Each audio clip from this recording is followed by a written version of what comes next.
I guess I don't like who decides all of this. So Like who are these like entities out there? Let me start over on blockchain. Okay. So blockchain is the public record. Dude, think how much your coin would be worth at the end of the universe. It's a lot. Yeah. They might even have like a physical coin by then. I just realized I went so deep on the blockchain thing. Yes. I'm glad you came back. We're the building blocks, yeah. So those are the transactions that you're talking about, is all of the exchanges. Yes. It happens in blocks because Well, I guess so that brings up, like, for me, when we're talking about the value of cryptocurrency, we're comparing that value to the US dollar and considering that the value. So if the US dollar is always devaluing, what does that do for the value of cryptocurrency?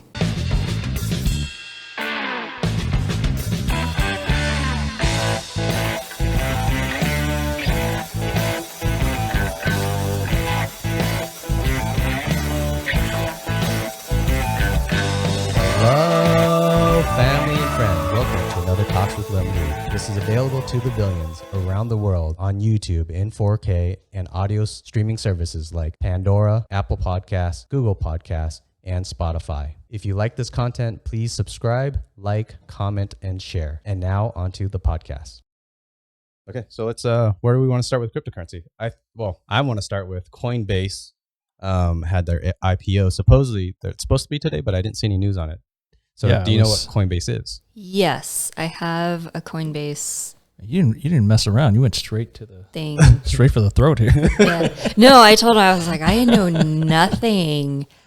Yeah. So I think I have the Coinbase app. Okay, But I don't know how to get my money. No, you have to put money in. I did. Okay. Like, where is it? I think you mentioned this last time to some degree, but I didn't know you actually. Okay, so you have money in Coinbase. Do you know what you bought, or I don't know. you don't know? Okay, you probably. I'm gonna guess. You I'm probably. here to play the dumb female. This is Renee. I know I bought some Bitcoin, some Litecoin, Oh. and I think I might have some Ethereum. Okay, awesome. So with Coinbase, so they're about to IPO. We'll talk about the IPO afterwards. For your money that's in there, it's a centralized exchange, so they're going to hold your Bitcoin, Ethereum, and Litecoin. When you say you don't, do you not have the password to get in, or I don't. I might not. do you have? Well, I don't know. okay, so you just remember buying some. Hopefully, it's tied to an email address, so you could do your forget password, and then Yeah, that might have been the issue. okay. Hopefully, you could do forget password, and they'll let you in. You should still have your money. You should still be good. The worst case is it gets lost and nobody has it. Yeah. At least no one has it, because if I can't have it, no one can. Yeah, there is that element to cryptocurrency. If you lose if your money, well, your money's on the exchange though, so it'll be there at the exchange. What Emmett's talking about is in cryptocurrency, you could hold the private key to your wallet, so it's slightly different. So Coinbase is a centralized exchange, so they'll hold the user's coins. Cryptocurrency is built in a way where you could have a wallet which has a private key, which is the password to that wallet. If you lose that, no one has that private key and no one can retrieve that for you. But since you're on Coinbase, they handle the private key for you and everything. So, and it's a very safe and smart way to do it.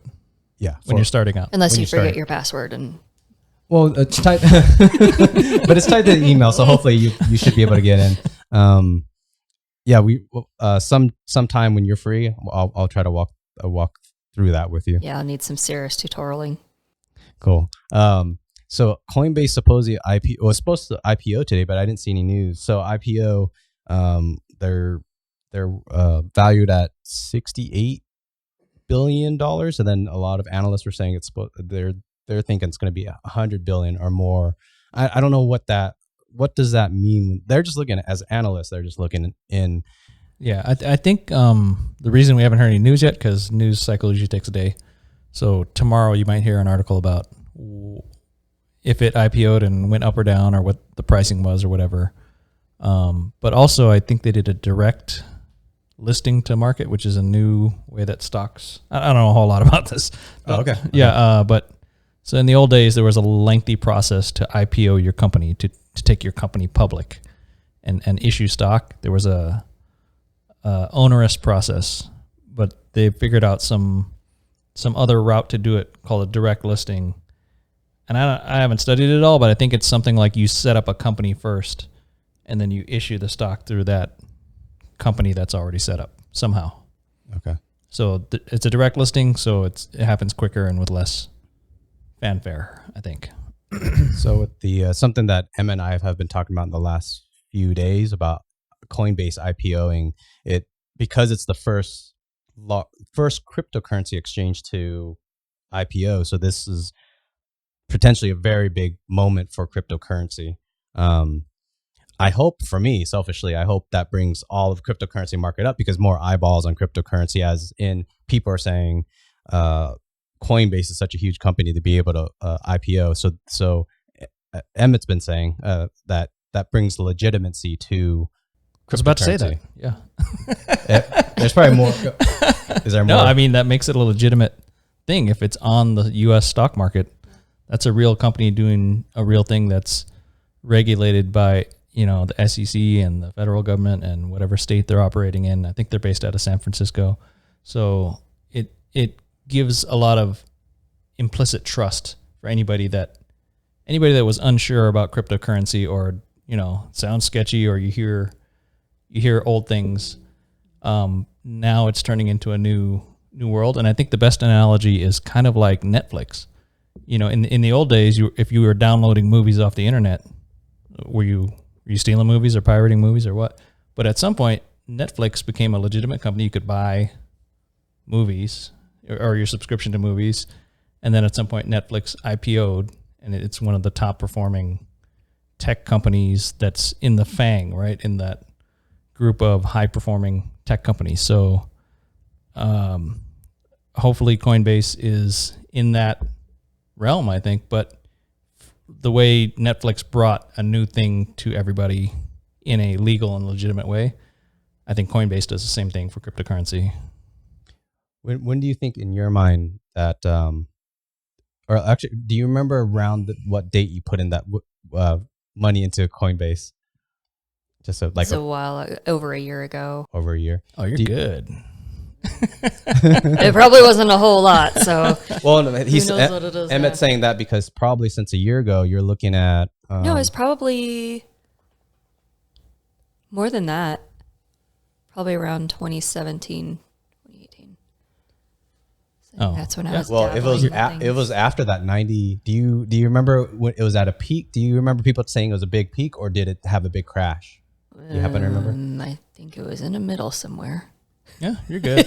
Even at the peak, you'd still be ahead. Yeah, that's true. Now from there. Then, yeah. If you happen to buy at that 90% drop afterwards, then you're probably at that's probably 15x, maybe. So we should probably get access to your find it somewhere. Might be helpful. For a small percentage, Liem will help you access your small finder's fee.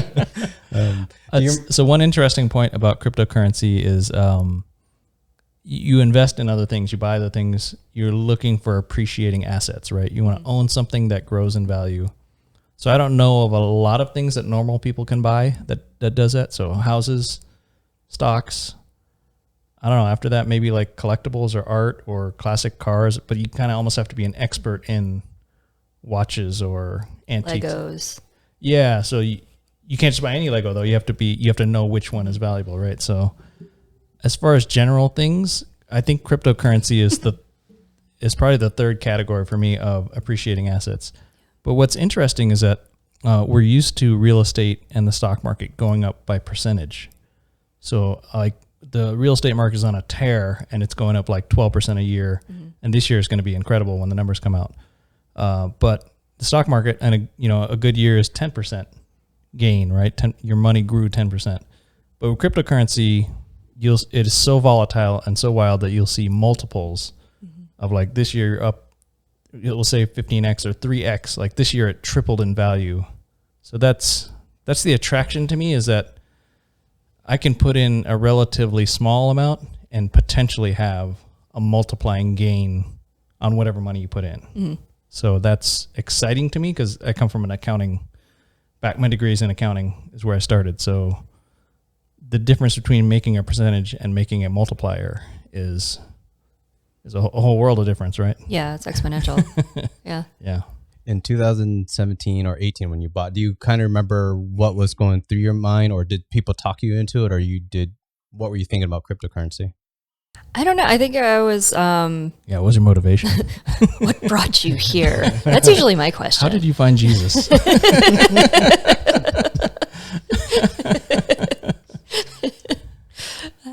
Yeah. So in 2017, I actually lost my job. And so there was a whole, like, we don't need to go into the whole spiral that I went into, but there was a lot of like existential crisis going on and like questioning everything.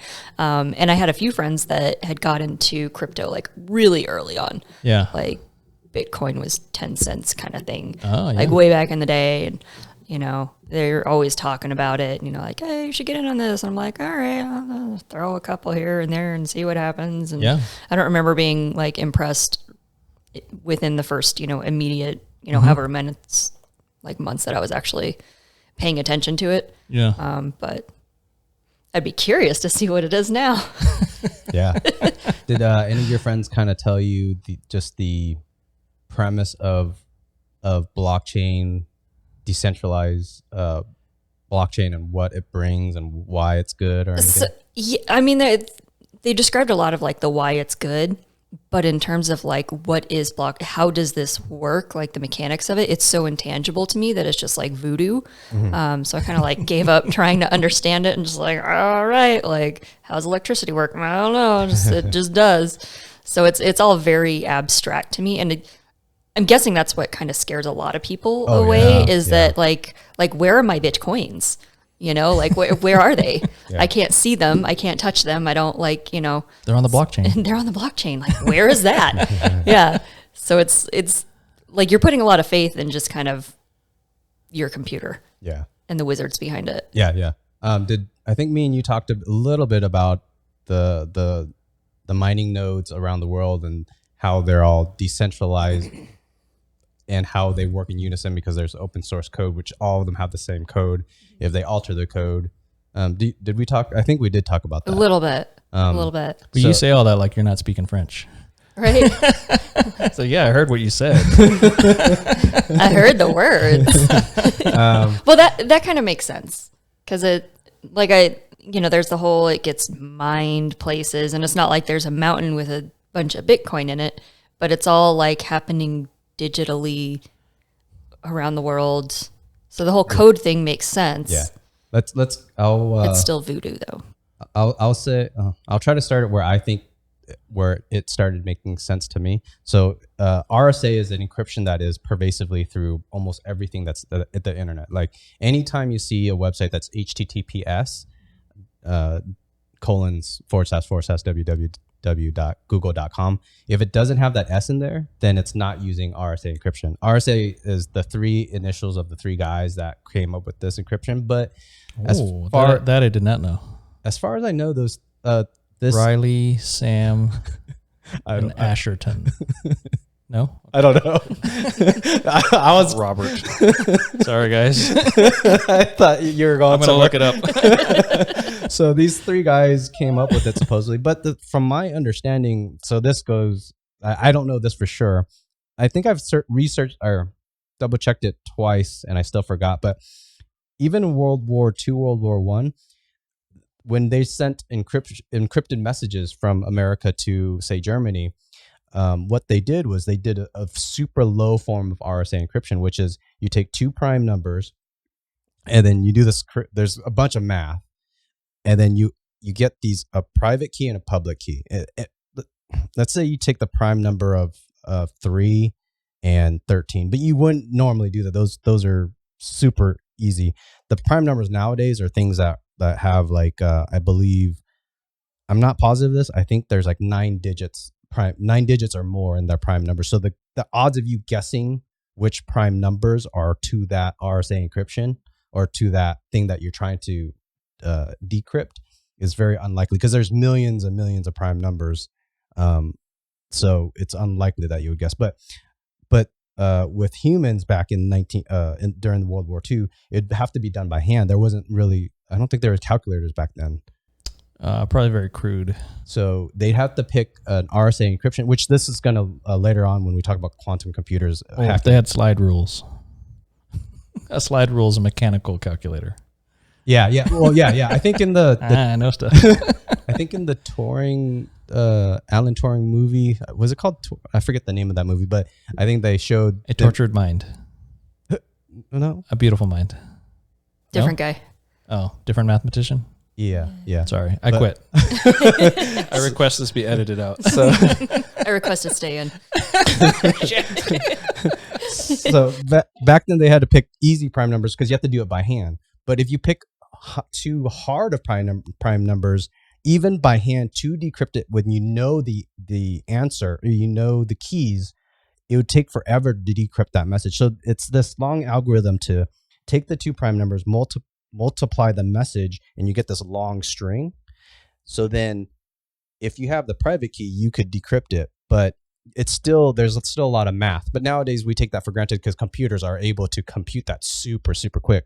But with RSA, if you're trying to brute force that, gosh, I don't know how to make it sound better. It just sounds boring. I'm like thinking how this sounds to you guys. I've actually done the math. It's a terrible movie.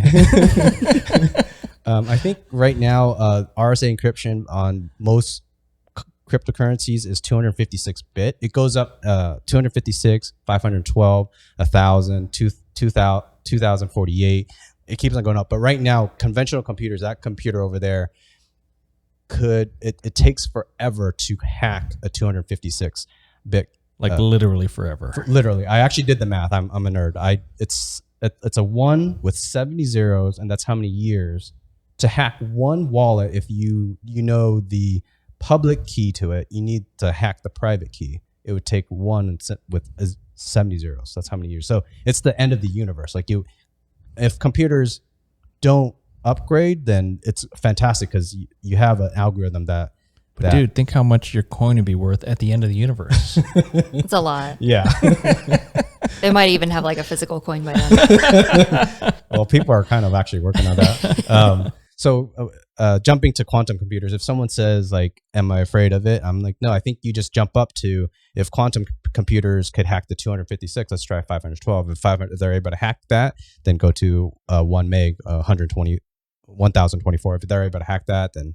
So you increase the difficulty of the prime numbers, ultimately, of the operation as the computing power goes up. Yeah. And the awesome thing that this scales is the encrypted message. If you have the key, it's super fast to hack it. It scales with it, if that makes sense. So it's exponentially harder to hack it than it is just to solve it if you have the key. Yeah. Okay. So that is the basis of everything about blockchain. So let's go into like the mining servers. So it's very secure because mathematically it's virtually impossible to crack. Yeah. And as technology advances, you just make it more more exactly. difficult. So the mining servers, as far as I might have this a little bit not fully understood, but to my understanding, the mining servers, they use everything on the blockchain is the fundamentals of this RSA thing. So from the wallet, the private key, and also all the mining servers, they use that math, that RSA, to say, hey, I just figured out the block, this last block that has all these transactions in it. Here's my signed signature to to that block. Everyone can also do their calculations to it, and then they'll say, oh, I came up with the same answer, so you're correct. And that signed block is that one miner, so they get the fees, and everyone's just like, yeah, that was the guy, that was that computer. So no one can hack it to say, no, I was the first one, because that guy, that person, that computer, advertised it first. It's so fast that no human's doing this. It's these computers sitting here with all these GPUs that you hear about. These GPUs do all those calculations and broadcast the message, say, I'm the first one to figure out that puzzle. So that's, when you hear that people talk about the puzzle, that's what the mining servers are doing. So when I understood RSA encryption, that was the light bulb for me in 2016. A GPU is a graphics processing unit. So your computer has a processor in the middle of it. Oh, sorry. Yeah. A graphics processor is you need a specialized processor if you're going to like render video and video games quickly. So these are optimized to do very fast, narrow transactions, whereas your CPU does all the things that your computer does. So it's weird that you have this special turbo processor if you're playing video games or something. Yeah. But it also happens to be very good at doing this particular math decoding. So a lot of cryptocurrency transactions are processed on graphics cards. Interesting. I'm trying to translate to English for our viewing audience. Yeah, that's pretty good. For this audience. Yeah. Well, I mean, No, that does make sense because I know that that's a thing. You know, my friends that build computers for gaming and stuff, they're Yeah. always like, "Oh, I got everything except my graphics card. I got to save up," and they're Yeah. like thousands of dollars, and yeah. the technology upgrades so quickly that they just have to keep getting. Well, it's weird to me that they keep making video games that require so much processing because they're not necessarily funner games. They're just more beautifully rendered in however high definition you need. And then you can do it because you have the right graphics card. And Yeah, so it's a weird arms race kind of thing. So you've explained how secure it is because of the encryption. So the light bulb for me was understanding RSA. Once I understood that, I guess prior. So in the story goes in 2008 when Should we explain a blockchain yes. after your story? Yeah. 2008. So, I think the story doesn't really add anything. It's just that coworker said, "Hey, what do you think about this Bitcoin thing?" That the white paper was out. So then, at that time as a programmer, I didn't understand RSA encryption. I was like, "There's no way you could create that." And they're like, "Well, someone created this blockchain thing that's unhackable," and I'm like, how's that going to work out? You're going to put money onto something that supposedly is unhackable? I'm a programmer. At that time, I was a junior programmer. I was like, no one could build something unhackable. That's impossible. And that statement sort of is semi-true. It's improbable that you would hack a wallet. Improbable till the end of the universe. If you had that much time, you might be able to hack one wallet, but you could conceivably guess correctly on the first try. Correct. It's improbable. Yeah. Yeah. It's larger than the number of atoms in the universe or something. Probably right. Some ridiculous number of how unlikely it would be to guess the answer. Yeah. So the blockchain is, so as the mining servers, like that person, that one miner that figured out the answer. So there a bunch of transactions will come in. Like say there's probably 15 transactions. The math, this part I'm not fully sure of. It does the math on those 15 transactions and finds an output that fits. Gosh, this gets complicated. There's a. Can I try? Sure. Well, let me go to the complicated, and then you can bring it back if you want. And then you can translate it for me. Yes. There's a network difficulty. There's an advertised network difficulty that scales. So if there's too little mining servers around the world, they make it easier. And what they do is they actually, when you figure out that puzzle, they may require so many zero. It's a puzzle because your answer has to fit the difficult, and how they fit the difficulties, how many zeros at the beginning of that answer. So it's like there's multiple correct answers for that 15 transactions. This is complicated, but they just change how many zeros. So like the answer is like 000 A1 B7. It's like a hexadecimal, super long thing, and somebody has to come up with the answer. But they say something like the first 12 characters have to be zeros. So you literally have to make this mathematical thing that comes out with an answer that fits all 15 transactions, but also has to have the first 15 characters as zeros. So it's a puzzle game. It literally is. So if the network gets too easy or too difficult, if it gets too difficult, they change the 15 zeros to 14 zeros and say, okay, whoever's the first to find the answer with 14 zeros instead of 15 zeros. So a block composes the answers that fits the network difficulty and has other data in there, but that block has all those transactions. So whoever figures out that block, it goes in the blockchain. So that computer that figures it out, they've added that block to that chain, and everyone around the world, as long as that's wasn't hacked, and because everyone has the same software, they will all agree eventually. So the blockchain is blocks chained together that has all their transactions. That totally made sense. I guess I don't who decides all of this? So Like who are these like entities out there that Let me start over on blockchain. Okay. So blockchain is the public record of where, in this case for cryptocurrency, where all the money has ever been and where it's going. So like all of the cryptocurrency? Yeah, so let's say the first Bitcoin started in 2009. In 2009, you issued your first Bitcoins, right? If this guy wanted to give some to his friend, he sends it over the network, and the blockchain records, okay, 4 Bitcoins went to this guy. And then this guy wanted to buy a pizza, and it goes, okay, this many Bitcoin went to this address. So that record is continued. So even today, if you look at the Bitcoin blockchain, you can read all the way back every transaction that ever happened. So it's a public record of what transactions happened. It's anonymous in that it doesn't tell you whose account each wallet is, each address.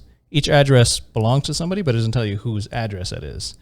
So you can see where everything went, but not who owns each address. If you were to have a bunch of Bitcoin and you just decided to publicly on this video, like say my Bitcoin wallet address is 019H, well, H isn't in there, A0, like the 32 characters, and you said it, then everyone would know that's your wallet, and they could go search on the blockchain and they could actually see, oh, Renee sent 2 Bitcoin to this person, to this other address. They know who you are, but they don't know who you sent it to. Mm-hmm. So They just have the address, like the numerical address essentially. it's kind of it's kind of like a home address. If you said your home address right now, then they could find you, type of thing. That'd be the same thing for the I heard wallet. she has a very nice home.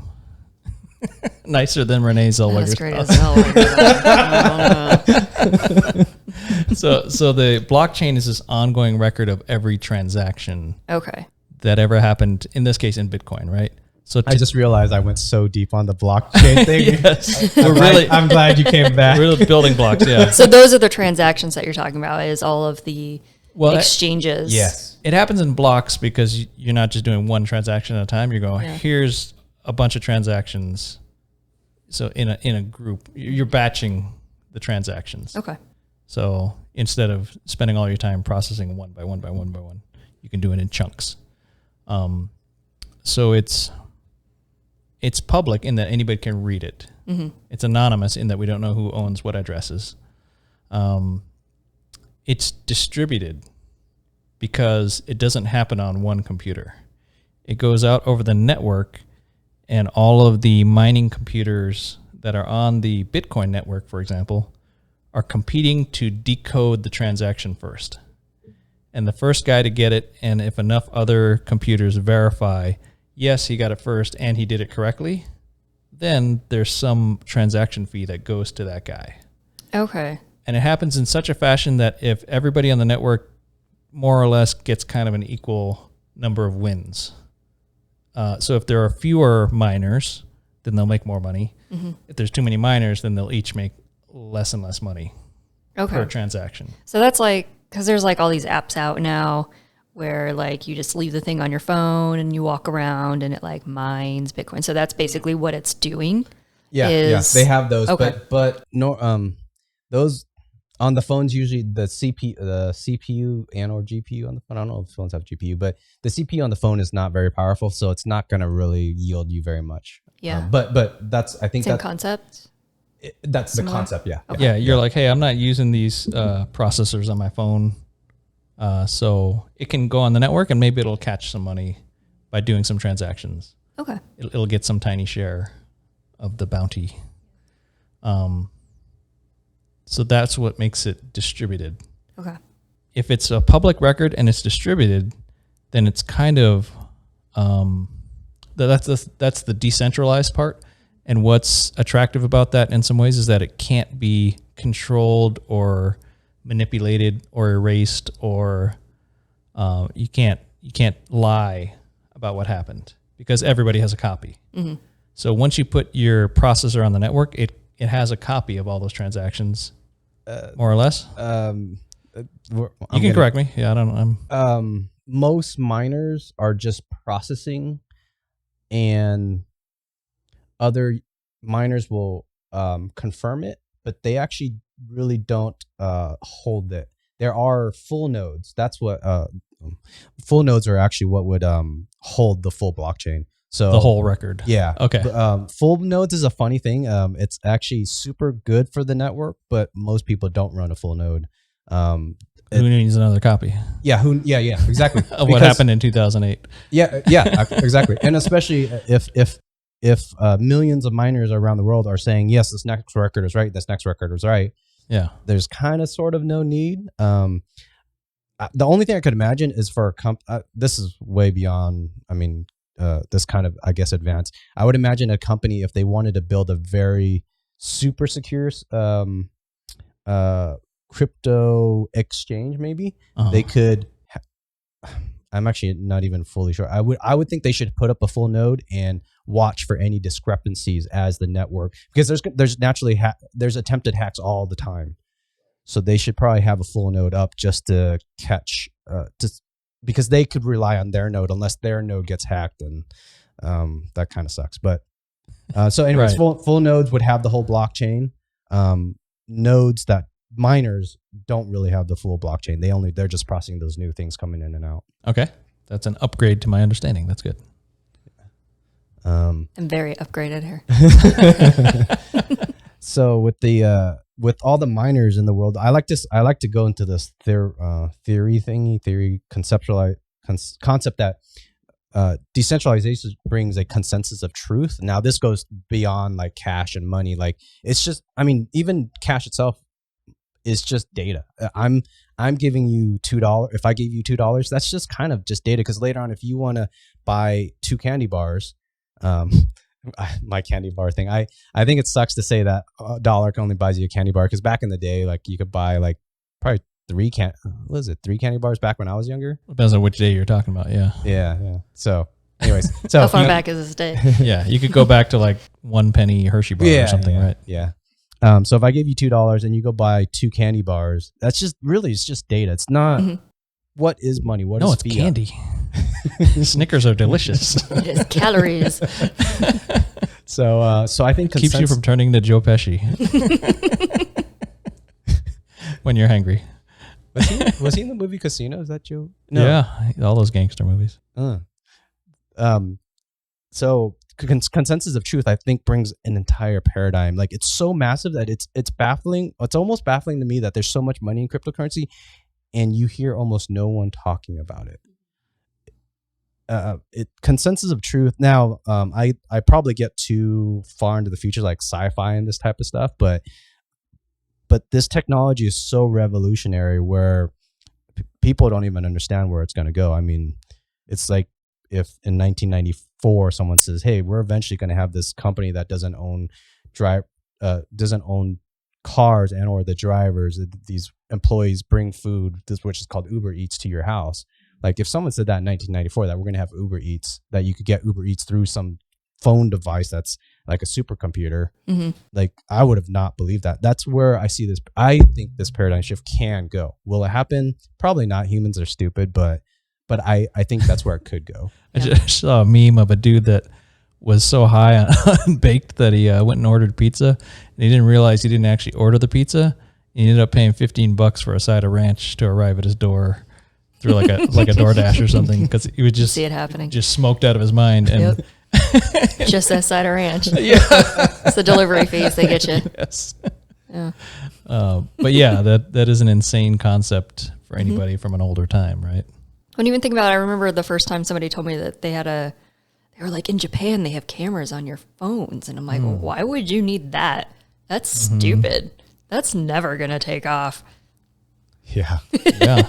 It's surpassed and replaced. I know. And it's crazy. It's I mean, nutty. to some degree, phones have such emphasis on the camera. Like, yeah, people will choose to buy. Well, I've done it. I've literally 2 years ago when I was going on a trip to Vietnam, I wanted to get a super high end camera, but I I wanted to get a phone that had a camera in it. I wanted a super nice camera, but I didn't want to buy a separate camera. So I was like trying to find the best camera phone. It was just a weird thing. Well, that's like how social media exists essentially, is because you can just like, oh, here's a picture of Liem, upload. Here's my curry. Yeah. Oh, so are we? I kind of walked into this. I don't know. Are we answering Renee's questions, or are you giving a breakdown? What's the format? I have no idea. I'm just here to learn. I'm just happy to be here. What questions or what comes to mind as we were talking about the blockchain and cryptocurrency? I mean, you kind of helped explain, like for me, it's just the whole concept of it is so abstract that I can't wrap my very concrete thinking mind around it. So that kind of helps me understand a little bit more of like, what is blockchain? What is the function of it? Like it's still, for me, it's very weird that there's just like who invents these cryptocurrencies? Like, where do they come from? They just kind of show up with these cute little names, and it's like, oh, Doge and Cat and XYZ and well, the first one whatever. was invented by a mysterious Japanese dude who disappeared. Did you know about that? No. So this is not adding any credibility to Wait, is this a real thing, or are you messing with me? seriously, Okay. Seriously. So Bitcoin was created by an entity that goes by the name of Satoshi Nakamoto. And till this day, nobody knows who Satoshi Nakamoto is. He wrote a brilliant white paper that invented Bitcoin and explained how it would work and how you could make it happen. So some mathematical computer genius came up with this idea and wrote a paper on how to do it. He coded. Well, He actually coded it? Yeah. From my understanding, he wrote the white paper, and then he was already, by the time he released the white paper, the code was probably 90% done or something. And then I'm not sure if the white paper was just to kind of get the key people in play. Like probably Gavin Anderson's probably a huge person in Bitcoin. So at that time, Satoshi Nakamoto contacted Gavin Anderson. I'm thinking Craig Wright too, which that there's a big controversy. Craig Wright right now is trying to say he's Satoshi Nakamoto, and there's so much evidence that he's not, and it's taken him to court. He's getting sued and all this stuff, but It's not even his name. well, I mean, yeah. I know it might be Craig Wright. Not even close. So Craig wrong. he also contacted Hal Finney. These people were all cyberpunks, people that knew encryption and ciphers. Yeah, they know that's like probably their major in college or something. So they're in that world. So Satoshi kind of got a small team together and vetted that white paper, and probably I actually don't know. I'm guessing he probably put the white paper out and just said, "Hey, this is what I got going, guys. Let me know if you see any hackable holes in it." And then one of the key pieces about cryptocurrency for it to be decentralized is for the code to be out in open source. So meaning anyone could download it and see every line of code. What that does is in the decentralized world, everyone could have the same exact set of code, and you can't sneak in some way to steal the money. Yeah. Yeah. If someone were to inject some type of code into one mining server, and then everyone have to download that, bunch of developers would look at that code like, hey, what is this line of code here that says that at block 1,000,001 to give 500 coins to this address? What is that type? Why is that code there? So everyone, hopefully developers would see and chop it out, and then they would tell the miners to not download that new update or whatever.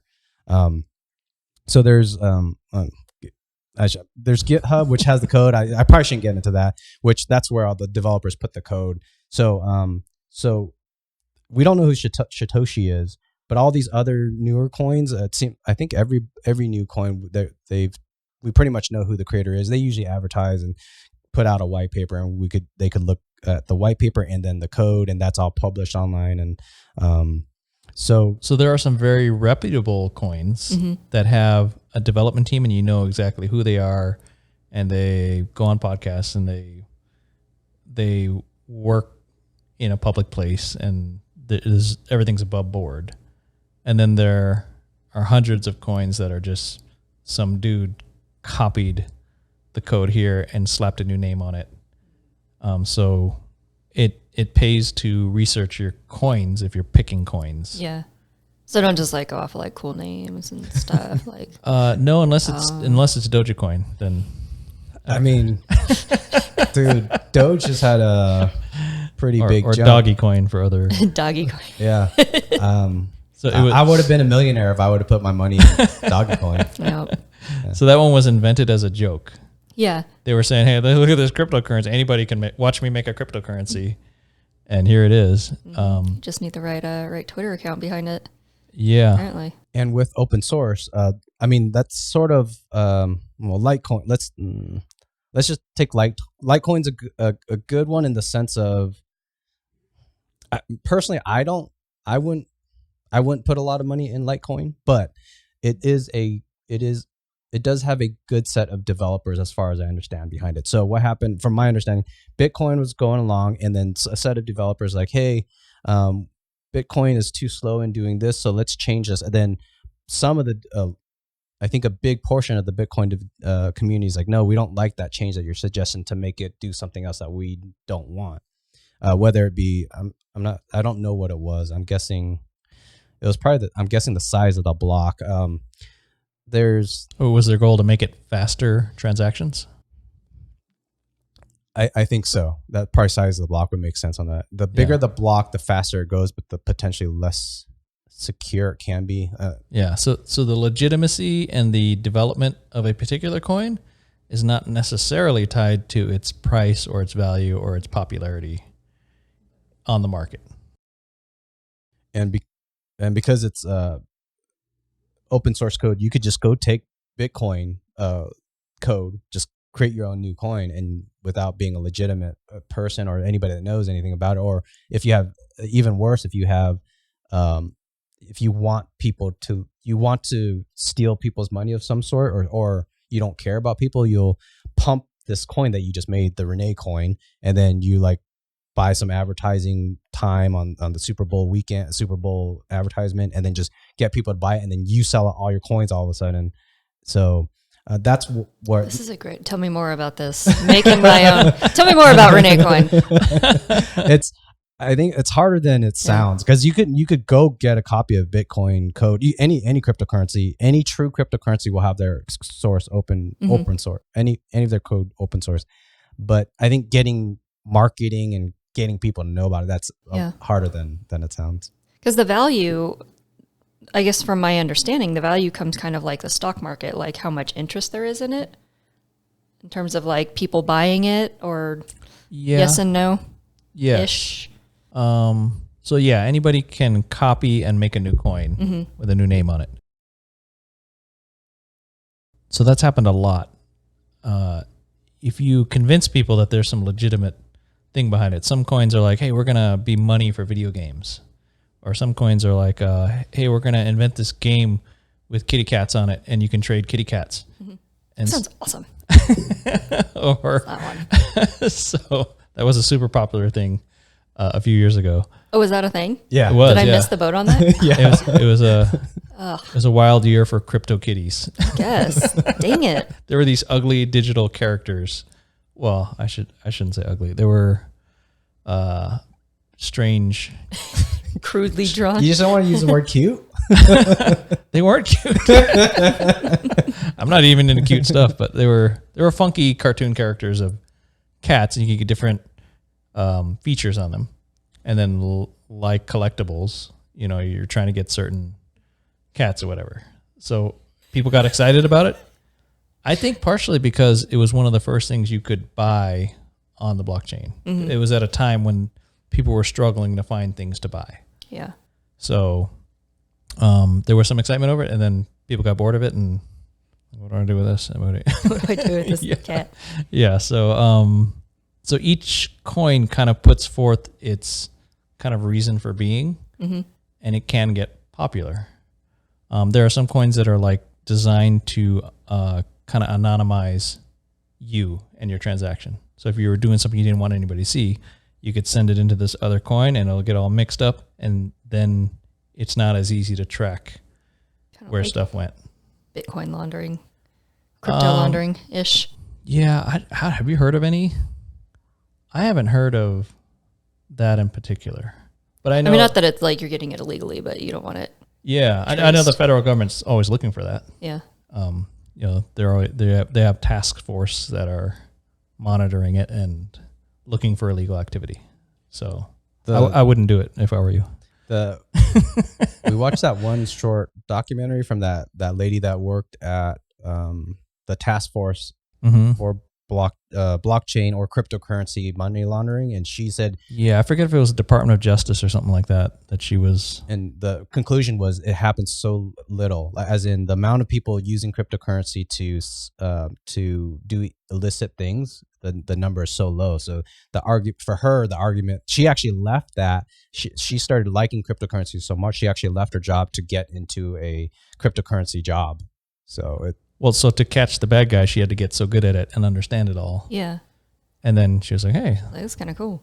Yeah, and then she went to work for crypto companies and do legitimate work. So Good thing she didn't work for the DEA. It's a drug dealing thing is great. Yes. To answer my angle on my perspective on your question, you said, is it like stocks and people, the interest of people will affect the price? I think that's very true in the sense of, say, Elon Musk, when he started tweeting about Dogecoin, and yeah, all that interest jumped up the price. I mean, it's up to 10 cents now, which before I think it was sub penny only a few months ago. So you're talking about 10x in like 6 months or something. And because of a tweet. Yeah. Yeah. So or in several. that sense, it's very much like stocks, where the entire market cap of that coin is dictated by the last sell value, like stocks is. So if there's 1,000 shares of something and someone sold the last share for $1, so that's 1,000 market cap for that. But if someone sold the last coin for $2, then it'd be a $2,000 market cap. It multiplies the value at the last price. That makes sense. Yeah, the most recent sale sets the value for every piece of ownership. And I think when people think so many people have told me through the years, because I'm like a cheerleader for cryptocurrency, like buy. I think you should do a video of that. Yeah, a 10-hour loop. Yes. I'll make it an NTF and sell it, and NFT and sell it. What was I going to say? It's a whole other topic. People keep on telling me year after year, month after month, or whatever. Is it too late to get in cryptocurrency? And most of them are saying yes, it's too late. And I'm like, no, I think we're at a fraction of available money to go in. Now, will every dollar in the world go into cryptocurrency? I don't think so, but I actually think it's possible. I don't think humans will do it. But even if right now, one of the best analysis that I saw online on some Reddit thread, so take it with a grain of salt. This guy was looking at a bunch of numbers. I read through it, and he said 0.16 of the world's wealth is in cryptocurrency. And when stocks is the multiplication of the last sold value to the coins is the market cap. So I think for every dollar that goes into cryptocurrency, it almost seems like $100 kind of win it, sort of. Because you're multiplying the last purchase price by the entire quantity of coins. So meaning I would actually take that 0.16 and bring it down a couple magnitudes. So probably, I said I didn't explain that very well. So if everyone pulls out a cryptocurrency right now, I don't think we would. Right now, the market cap is $2.2 trillion of the whole crypto market. Yeah, the entire. I might be wrong on that. I think it's 2.2 trillion. Let's say there's $2 trillion of cryptocurrency. Yeah. If everyone were to sell right now, everyone hated cryptocurrency. We found a flaw in RSA encryption, and everyone sells. We're not going to get $2 trillion out of that, because as everyone's selling, the value goes down. It just plummets. So we probably only get 20 billion. I don't know that. That's just my theory. So you're talking about 100x difference on that. So that other person that did that calculation of 0.16, bring that down a few notches, that's how much of the world's wealth is actually in cryptocurrency. So I think cryptocurrency could go up massively. If we're not even at 1%, so it could go up 10,000% in my opinion. But yeah, so you're saying the market cap number that people put on cryptocurrency is not the actual money that people traded to turn it into cryptocurrency. Yeah, because the value is not what's in there; it's the last. Okay, Yeah. that actually makes more sense. Yeah, like most likely your personal value or holding of Bitcoin right now is larger than the actual dollars you put in to get that. At that time you traded across, but now it's worth this much. But you didn't put more dollars in. Right. So if, for example, like if you put in $200 back then in Bitcoin, I'm guessing from then and now it's probably a 10x or a 20x. So let's just say it's a 20x. So you probably have $4,000 in that account right now, but you only put in 200. So that's kind just of because of the growth. Yeah. And then like if you own 5 Liem coins and you bought them at I don't know. and you paid $2 each for them, right? Yeah. And then you buy some, that would increase the value just because you're buying more. Well, if I bought at the higher price, because I could choose what price to buy it at. If someone's willing to sell at that higher or lower price, it's a supply and demand thing. If there's because there's like a finite amount, right? Ish, depending on which one. For a true, most cryptocurrencies have a finite amount. It gets a little bit more complicated, but yes, they're in the code. For the quick answer, cryptocurrency, it's written in the code, and there's a finite amount. And if it's not a finite amount, it's a good amount that's in there that you can't just print out like crazy, like the US dollar. Yeah, so it's not subject to like inflation.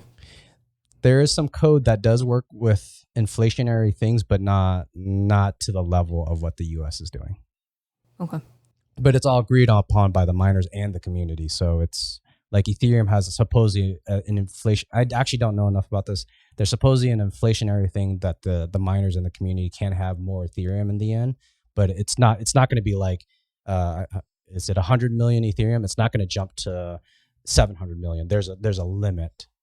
And it won't outpace the demand growth as far as we can see. Is there any holes that you see in cryptocurrency or anything that you would want to ask about or anything that you I think to me when I talk to people, I find that the biggest thing is that they can't trust it. And I'm not saying that just about you, but I think I see that in a lot of people. So do you have any questions on trust wise? I mean, you've answered a lot of the trust questions for me. I think a lot of that trust, again, just because it's so intangible, and for me, I'm also kind of like a computer moron. It's not very user friendly for me. No, it's not. So I have like 3 or 4 different places where like I've bought cryptocurrency and like I have no idea what I have where, how to like consolidate it, anything like that. So I'm sure there's a lot of people that are in kind of a similar situation, like, oh, hey, my friend said I should buy these things, and so I did, and now I don't know what to do with it, so I'm just going to delete that app and whatever. Oh, don't delete the app. No, don't delete the app. Don't do that. So I think, for me, it's not, and I don't know if that's just because it's not mainstream enough. I don't know if that's just an ignorance on my part that it just doesn't seem very user-friendly. That's how early we are in cryptocurrency, I think. You are 100% correct. It's not very user-friendly. Okay. Yes. So this is like the Model A is rolling out. Yes. Yeah. And we just got to like figure it out, and eventually we'll get to like hands-free. Yeah. Okay. You will think and the monkey will dance. Yes. we earlier today, me and Emma were talking about, I thought that the Samsung S10 rolling out the cryptocurrency wallets built into the phone, I thought that was going to have some type of like, just, it would help bring cryptocurrency to the masses easier. And I haven't seen it really help anything. So it's unfortunate, just however people view cryptocurrency or what I haven't used, oh, I thought I'm like hearing stuff, but sorry, I'll cut that out. Here, actually, I want to use my mark. Oh, for the viewers, he's got this fancy mixing board down there. It looks like an electronic DJ. Yeah. No, it does. I want to put some like boots and cats beats in there. If you We can get the Liem dance going on. if you say something you want deleted, let me know and I'll press the marker, and then hopefully later it's easier for me to find that segment to remove. Anyway, Fuck monkey balls. I'm not removing that. I thought the wallet on the Samsung thing would bring mass or adoption of some sort. I didn't see it really go anywhere. I don't remember where I was going with this point. We're so early. Making it user friendly. Yeah. I think we're just so early with cryptocurrency. I mean, even the government's government has trouble with a lot of things, but Yeah, they do. they don't even know how to deal with cryptocurrency. So it's making it harder for the common person to like even want to jump into cryptocurrency, because if the government's kind of saying, cryptocurrency has too many illicit things on there, then it's going to make a lot of people not want to buy cryptocurrency. So that's an unfortunate thing that we're so early, but I think that's a good thing for investors like me. Yeah, it seems like if you have a solid understanding of like coding, programming, then it's just kind of like, well, duh, this is a thing. And, the rest of us are like, I will credit Coinbase for probably being the leader right now for making it easy for Americans to download the app and figure out some way to buy cryptocurrency and have some. Yeah. And then you're starting to see it on other mainstream things like PayPal. You can buy cryptocurrency through PayPal. So how many millions of Americans already have PayPal? So they already trust it. Yeah. It's very easy for them to, like if you go to the PayPal page right now, it's pretty prominent on their page. Buy some Bitcoin or buy some Ethereum or whatever. So it's easy for people to do it that way. So whatever avenue they find that they trust, it gives more adoption and more easy access to it. When I think, isn't one of the big banks doing something with that? Or no, I just make that up? I heard the banks are very aware of it, and they're doing a lot of things to prepare for next year, 5 years down the road, 10 years down the road. I'm not aware of any like major bank that you can go to your bank account and buy cryptocurrency. Yeah. Not that I'm aware of. I'm just like, I'd like to withdraw my bit of coin. Yes. So if you're a bank, then you should worry a little bit about this alternate currency, right? Because you're embedded in a system that doesn't have that. Yeah. I know a lot of Wall Street money is moving that way. I see a lot of news articles about that. And then a lot of big corporations are buying giant chunks of Bitcoin. Yeah. So Tesla famously recently. So we're in April of 2021. So recently Tesla because I know people are going to be watching this months 20 years from now. Yeah. Be like, they were right. I knew stuff. We're kind of on, like, I'm on a 2 month release because I have so many podcasts done. So it's like 2 months later that this may show up. But We're going to have to take out that April part. It's a good reference to know. What are we right now? July? 2016. Buy some Bitcoin. I think JP Morgan, from the news that I heard, you probably didn't Chase see Bank, it. yeah. I still don't fully understand. I think they're using some type of quorum, which is an Ethereum. I don't know if they took Ethereum code to build their own blockchain, and I heard this quorum thing for many years, actually. So I don't know what they did something more. I just don't know exactly what it is. And the crypto community is like, oh, JP Morgan's even going to, they're getting more in bed with Ethereum. And actually the theory is that next move that they did forces them or causes them to want to go to Ethereum mainnet, meaning the actual Ethereum coin. Where if you have quorum, it's just Ethereum, your private Ethereum chain where you control. It's a centralized coin. It's their own coin and their own servers.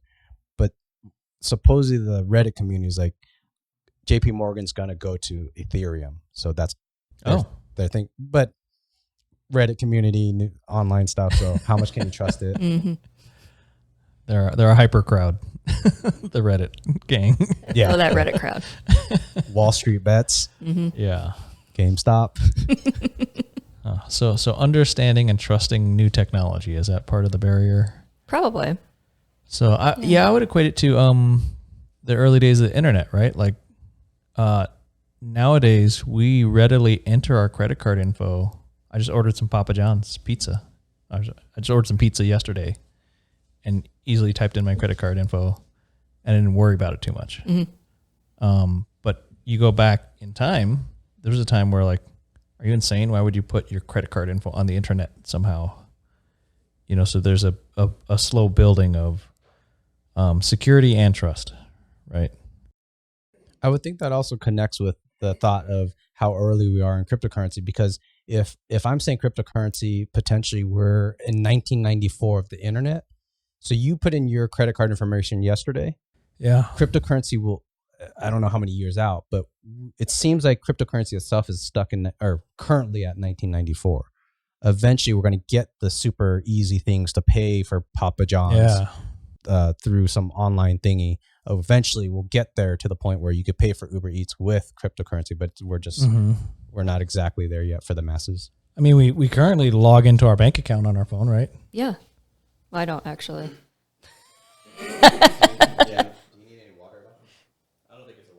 I do have my credit card number saved on there. So like, yeah, just ordering stuff and I always choose not to save my credit card number, and then oftentimes Google will save it anyway.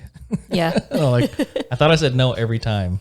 It's like, shh, trust us. It's fucking like Amazon Prime for me. I every time when I buy something and it says, do you want to sign up for Amazon Prime? I swear I hit no every freaking time. Yeah. Twice in the last 4 years, it's like somehow come up. Yeah. And I have to call support and be like, hey, what the fuck? Like, how did you guys trick me? And I swear I hit no every fucking time.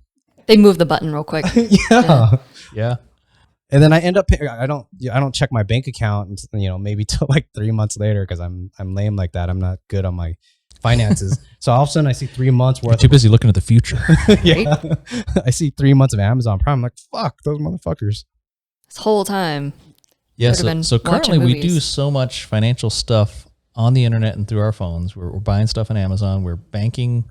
We're sending money through Zelle Pay, Venmo, Cash App. So our whole lives and our whole information world, I think that's much bigger than people give it credit for. Yeah. So it's weird to me that there's some resistance to this next step, because not you, but we say we don't understand it. It's new. I don't get it. Mm-hmm. But we've accepted all these other new things up to this point. So why is there a special barrier here? I mean, maybe it's just the name. I mean, maybe because Zelle doesn't mean anything or Venmo doesn't mean anything, but cryptocurrency sounds kind of cryptic. Yeah, sounds sketchy. I mean, I think there's like what are those graphs where they like merge and stuff, like where the ease of use, it becomes so easy to use that it's just kind of like a no-brainer. Yeah. I mean, people buy like that'll stocks outweigh the fear of whatever. I would think certainly generationally, like my parents will never dip their toes anywhere near that, just because, not because they're even scared or don't want to, they're just not in their world. They're stuck in a different world. And then anybody in a younger generation than me, they just turned 20 or whatever, turned 25, and they accept everything that's on their cell phone, and they've, something like online banking is new to them anyway. Mm-hmm. So whatever you tell them, it's all new, and they trust it. It's not a new weird thing. Yeah. So I think that acceptance definitely comes generationally. If I were to tell you that I think you should put in, I'm going to throw a little bit of a random number. I think you should put $5,000 into cryptocurrency for investment, and hold it for 7 to 10 years. This show is not financial advice. Don't listen to me. I'm a stupid, dumb shit. Not financial advice. And I'm not giving you financial advice, but put $5,000. If I were you. So fucking cat currency. What pops up in your head if I were to tell you you should put in $5,000 and hold it for the next 10 years in cryptocurrency? Like, are you thinking, damn, that's a lot of money, or I don't trust cryptocurrency that much? What just pops up in your mind? I'm more just like, I'm impatient. Like 10 years. I don't want to wait that long. But that's stocks, that's real estate, that's everything. Yeah. Let Let me like tell you my theory on the 5,000. I don't know if I think 5. I mean, that's several car payments. I gotta see your car. Huh? I gotta see your car. Oh, it's out there. If things, I how do I say? I theorize potential 5,000 now in 10 years is retirement money in 10 years. If so, that's which I think realistically from, the trend and everything, I think that's very realistic. So think of it as a slow lottery ticket. Slow. Very slow. Yeah, I don't know. Yeah, no. I don't, No? I don't know about lottery ticket there. Like, it's got to be the winning lottery ticket is the thing. It'll probably win. I think with decentralized cryptocurrency that it can't die out, but yes, humans may not choose to use it, but because it's so revolutionary, so innovative, I think it's heading in that direction. Mm-hmm. So I try to suggest all friends to cheer, buy crypto, buy crypto. But not financial advice. Yeah, don't listen to me. This is gambling advice. I try to tell my friends to try to put in as much disposable income that they can into it. Because I just don't. Well, it's the best investment that I've put in way better than 401k. Even better than a house. Well, it is accessible. I mean, you can't just I'm going to buy part of a house for $5,000. Like, you can't really, and see what happens with that investment, And the stock market, over time is always going to go up, but there's a lot of volatility. And so it seems like. That's an interesting concept that me and you have never, I don't think it's accessible. Did I just blow your mind? But it is. I mean, you can put $5 in cryptocurrency. Yeah. And just kind of see what happens. And if you lose it, it's $5. And if you don't, then that's cool. If you really want to buy part of a house, you could buy some stock in an REIT, which is a real estate investment trust. But for most, the average layperson, they either don't know about that or they don't, Yeah. It just seems more accessible, even though it's difficult to work with. You can't. Yeah. I mean, you could, I suppose, in theory, put $5 into a I would say today it's as easy as something like Robinhood. Yeah. Yeah. So your Coinbase app or your PayPal or whatever avenue, there's probably a dozen avenues that are fairly easy. Yeah.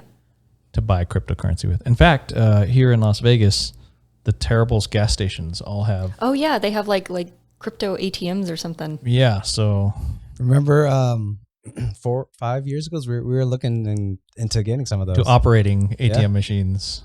That was a fun little side project, even though it didn't go far, but it was just really fun to kind of learn about the cost to rent that 1 foot by 1 foot, 2 foot by 2 foot space. And then, I'm trying to remember what stopped us in the end. We went pretty far down that road. I remember sending an inquiry to a company in Germany that produced those. We were looking because there's so many different ones. There's ones that have a lot of features, other ones that were quicker, other ones that was more secure, as in the actual hardware was tough for someone to break open with a sledgehammer. Yeah.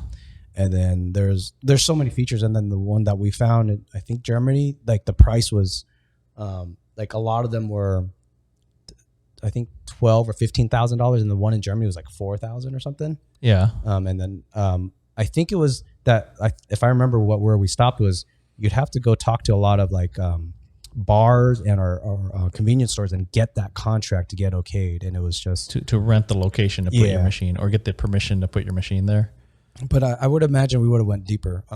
So I don't remember exactly something in there stopped us, I think. I think there was also some regulatory financial paperwork. Like the state of Nevada has rules where if you're operating an ATM, there's some banking rules where you gotta all this identification checking, and then you have to check the identification of the people using it to make sure that terrorists are not funding activities through this. There was a lot of stuff like that was kind of bureaucracy. And that's where you thought about creating your own bank, because the money that comes out of the bank, anything related to cryptocurrency at that time, you're not allowed to store that money in the bank because the government says it's not legal money or something. Mm-hmm. So that means any money that you pull out of your ATM that you just made profit on, you have to bring it home and put it under your bed. And that's just not a good thing to do. Are we not supposed to do that? You don't sleep on a hoard of cash? Is that bad? Because it's flammable. Yeah, I get it. I think also another thing we were thinking about was like people put cash in and receive their Bitcoin or whatever, right? But the Bitcoin's digital. So really in the real world, cash only goes into this machine.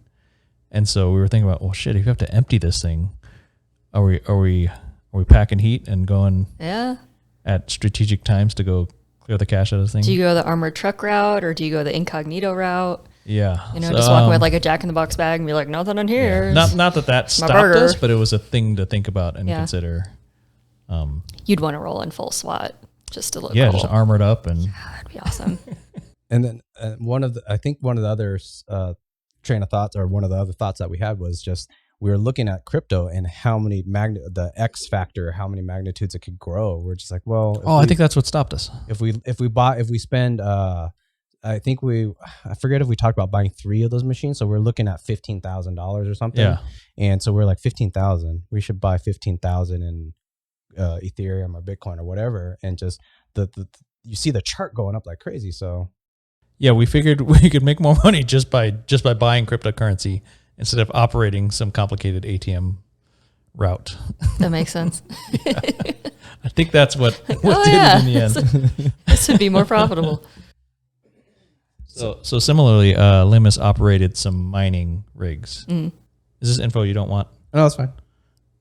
He's such a computer nerd that he wanted to do a mining rig, which is one of the machines with the graphics cards that processes transactions, and you basically get fees for every transaction you do. So we put some money into that, and he built the rigs and got it all set up. It's a lot of programming stuff to get it to work right, and we made some cryptocurrency, and then a couple of years down the line, you look at it and go, well, this is how much cryptocurrency we made on the miner. If we had taken the money we had spent to buy all the parts and just bought cryptocurrency, we would have made more money. About 600% more. Yeah, without all the work. But now you know, and you had a fun bonding experience. And really, I mean, you can't put a price on friendship. Life's about money, man. No, you're right. So back to if I told you $5,000, put it in, what other thoughts? So what am I doing tonight with my $5,000? More so, what's your thoughts? It's better than sleeping on it. Come on. I don't know. It's comfy. It's that crinkle noise. Yeah, just swim in it. So for $5,000, well, yeah, $5,000. What comes to mind? I'm not gonna pitch you after the show, but it's just I'm curious on what. I think I plan on asking what a normal person thinks when you. Yeah, any guest that comes on the show, I'm probably going to ask that. That's what I'm thinking. Why aren't you putting 5,000 in right now? No, what right now? Open up that Coinbase app. What thoughts are going through your mind that if I said I really think you should put $5,000 into cryptocurrency? Yeah, I think logically it makes sense. Again, for me, it's like where do I start? Do I buy Bitcoin? Do I buy other things like Ethereum? There is a lot of volatility, and so to watch like, oh, that was, my 5K that Liem told me to put in here, and like, what's gonna happen? Yeah. Why don't you tell people a smaller amount? I feel like 5K is enough to make the viewers kind of cringe or something. It is a little cringeworthy. Oh, you're playing to the camera, you son of a bitch. The thing that I think you should put in 5,200. With the volatility, like as we see the history of cryptocurrency, Bitcoin, Ethereum, whatever, the graph is up over time. Now, yes, there's going to be dips. There's going to be potentially some really big dips, but if you wait, that's why I said 7 to 10 years. If you wait, it's usually going to be up by a massive amount. So that's why I say the 7 to 10 years. I do suggest, because I think 100% of the people I told to buy and hold, they all sold 100%, and I've probably affected well over. So I've probably affected directly, probably around 60 people. $4 billion? No. 4 or 5. I'm just kidding. And I think out of those 60 people, I want to say on average have gotten 1 to 2 people to buy. So I've affected quite a few people. Like you tell this dude, he does it, and then he tells his buddy. Yeah. You're like a virus. Yeah. And all of them have sold. I told all the 60 that I've talked to, I said, hold for 5. At that time, I told them 5 to 7 years, but I'm changing it to 7 to 10 because I see how humans are. They can't even hold the 5 years. So I'll just decide to say 7 to 10. Maybe they'll change their mind or something. So that's the volatility. Just if you see it, if you're the type of person that can't handle that, because I've sat through a 90% drop. Like I put in, well, it went. Did you cry? I'm not going to say that on the air. I put in a certain amount, and then it went up quite a bit. And then it dropped 90%, but I was still up. But it was just harsh to see it drop 90%. So I tell people that if they can't handle it, I tell them just don't look at it. Buy, hold. Friggin' if you can somehow delete that app off your phone and just like don't look at the value. But you're not supposed to delete the app. Don't lose your password. Don't lose the email address and the password. So then just don't log in and then wait 7 to 10 years and hopefully by that time it's like I bet with human psychology it's easier to give them smaller amounts and shorter time frames. I think it's harder for people to commit to larger amounts and longer time frames. But short time, as in like the way we look at cryptocurrency, I mean, you don't get those magnitudes of 16,000x or 20,000x unless you wait that 5, 7, 10 years. Yeah. So you put a condition on it, like, look here, put in $1,000 and talk to me in 1 year. If it has doubled in value, you should take my advice at that point. If it loses money, I don't care what you do with it. If it's making more money than your other investments, we should talk about it. Right? Because those are all very compelling. Mm-hmm. Like if this is outperforming my 401k, my stocks, and my real estate, I don't know any other way to invest. So Legos. What's that? Legos? Yeah. Legos. So if it's running away with the prize, mm-hmm. then let's talk about putting more in instead of. But so the human nature is like, holy cow, I put in 1,000 and now it's 1,500. I'm going to cash it out. Yeah. Everyone. Well, we want the reward. Reward. Yeah. Well, I think it's the same type of people that struggle with the stock market. I mean, we know that over time, mm-hmm. you dump 5,000 and now in 10 years, it's going to be significantly more regardless of the ups and downs. Same with the housing market. Mm-hmm. It's always going to be increased over time. 13,604. I'm just kidding. You're 5,000 over 10 years in the stock market. Trying to do maths. Oh, okay. Yeah. I'm just estimating. Yeah. That's freaking like 2 weeks in cryptocurrency land. Yeah. Well, I'm looking at like bold promises, man. Had you dumped 5,000 and 10 years ago, what would that be now? Oh, that would be ridiculous. Oh, yeah, yeah. Just buy an island. A couple islands, yeah. Well, island and like a lot of Ferraris. To like drive around the island. Lambos and Ferraris, mm-hmm. Yes. And those golf carts that look like Ferraris. I would say that the mistrust or the apprehension about it is still strange. I mean, I get it; it's natural, right? Mm-hmm. But people trust the dollar inherently. It's been around a long time, so maybe that's what gives us our trust in say U.S. dollars. Yeah, we know U.S. dollars. It's tangible. I mean, the dollar itself is a concept, but we have like this tangible. What do they call it? It's not like an actual. It's the note that we have, the dollar note. It's the representation of it that we have that's tangible. And I think that's a lot easier for people to digest that, I have $10, I can see them, I can touch them. But most money is not cash now, right? Right. Like, we'll say somebody 97%, I think. But we still conceptualize it as, if I have 10,000 in savings, I'm imagining that I have a stack. Like somewhere in a bank, they have a 10,000 cash that is mine, which obviously is not the thing, but that's how we think of it. Like I have this thing that's mine. So that's what it is. People think they understand cash, but I don't think they understand how much they don't understand. Yeah, because cash is essentially, it's a similar concept, right? It's not like... Yeah.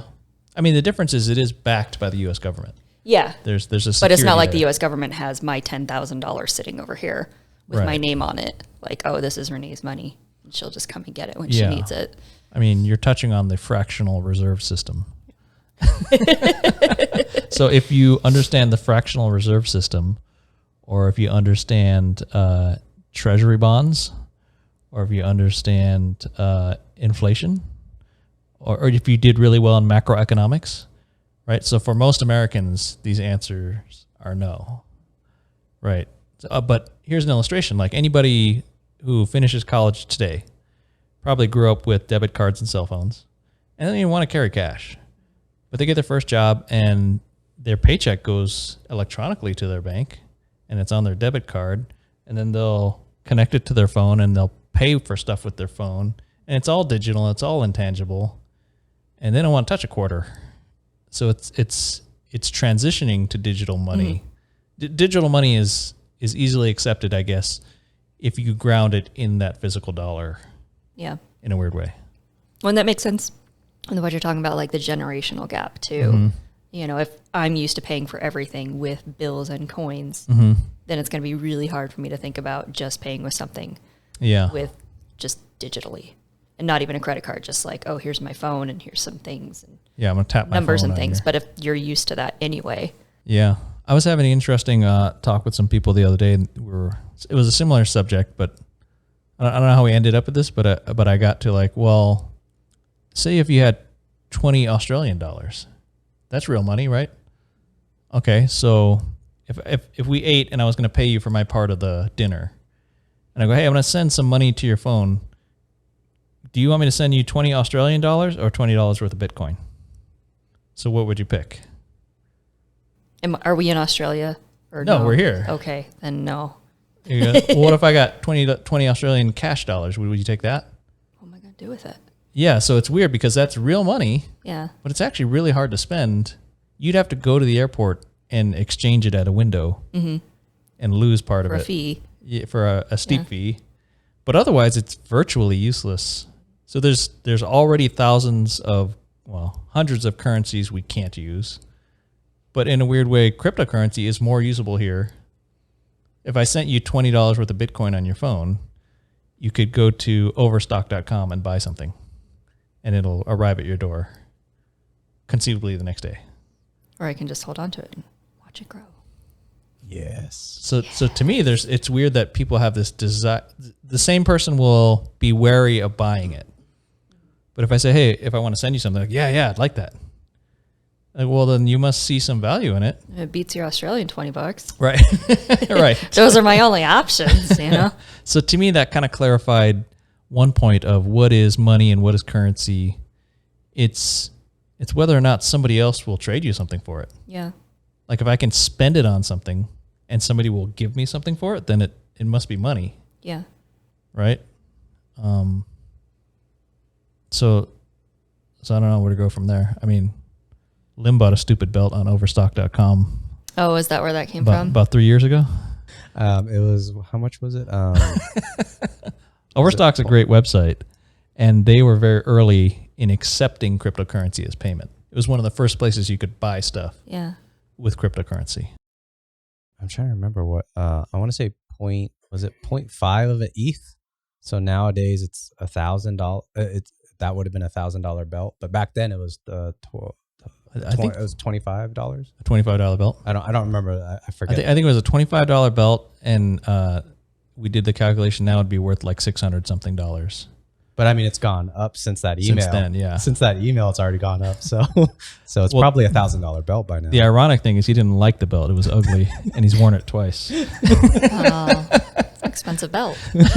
Part of it was at that time when Overstock was saying, hey, we're accepting cryptocurrencies. I was like, hey, I want to buy something just to say that this cryptocurrency is usable, because so many people are saying it was a vote with your currency.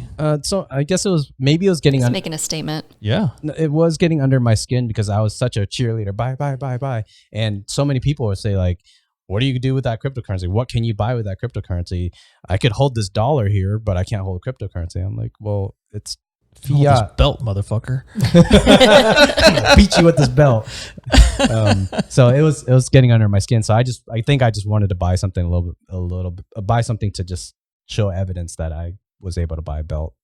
Can you add a counter on the video of how many times you do the cheerleading dance? Ding, 5. Ding, 6. It's not enough to I've been pushing the button. You just haven't seen. Delete that. It's not enough to do the drinking game that people do for YouTube when there's a person that says a certain word too much. Yeah. So you drink to that. No, we're just going to put it on the 10-hour loop. That's all. It's a lot of drinking. Yeah. You should try to get a refund and say, hey, can I have my Ethereum back? I don't like this belt. Yeah, maybe that'll work. What's your return policy Suddenly Overstock is bankrupt. on that transaction? Refunds. That'd be interesting when The value changes? Yeah. So there is a stability to U.S. money that it's generally worth about the same. We do have inflation where it's worth maybe 2% less each year. But that 2% is something that we're used to, and we kind of don't notice it. And that's part of what Liem's complaining about with candy bars, is that you used to be able to buy a candy bar for $1, but as the value of the dollar decreases, you can buy fewer candy bars, but candy bars cost more.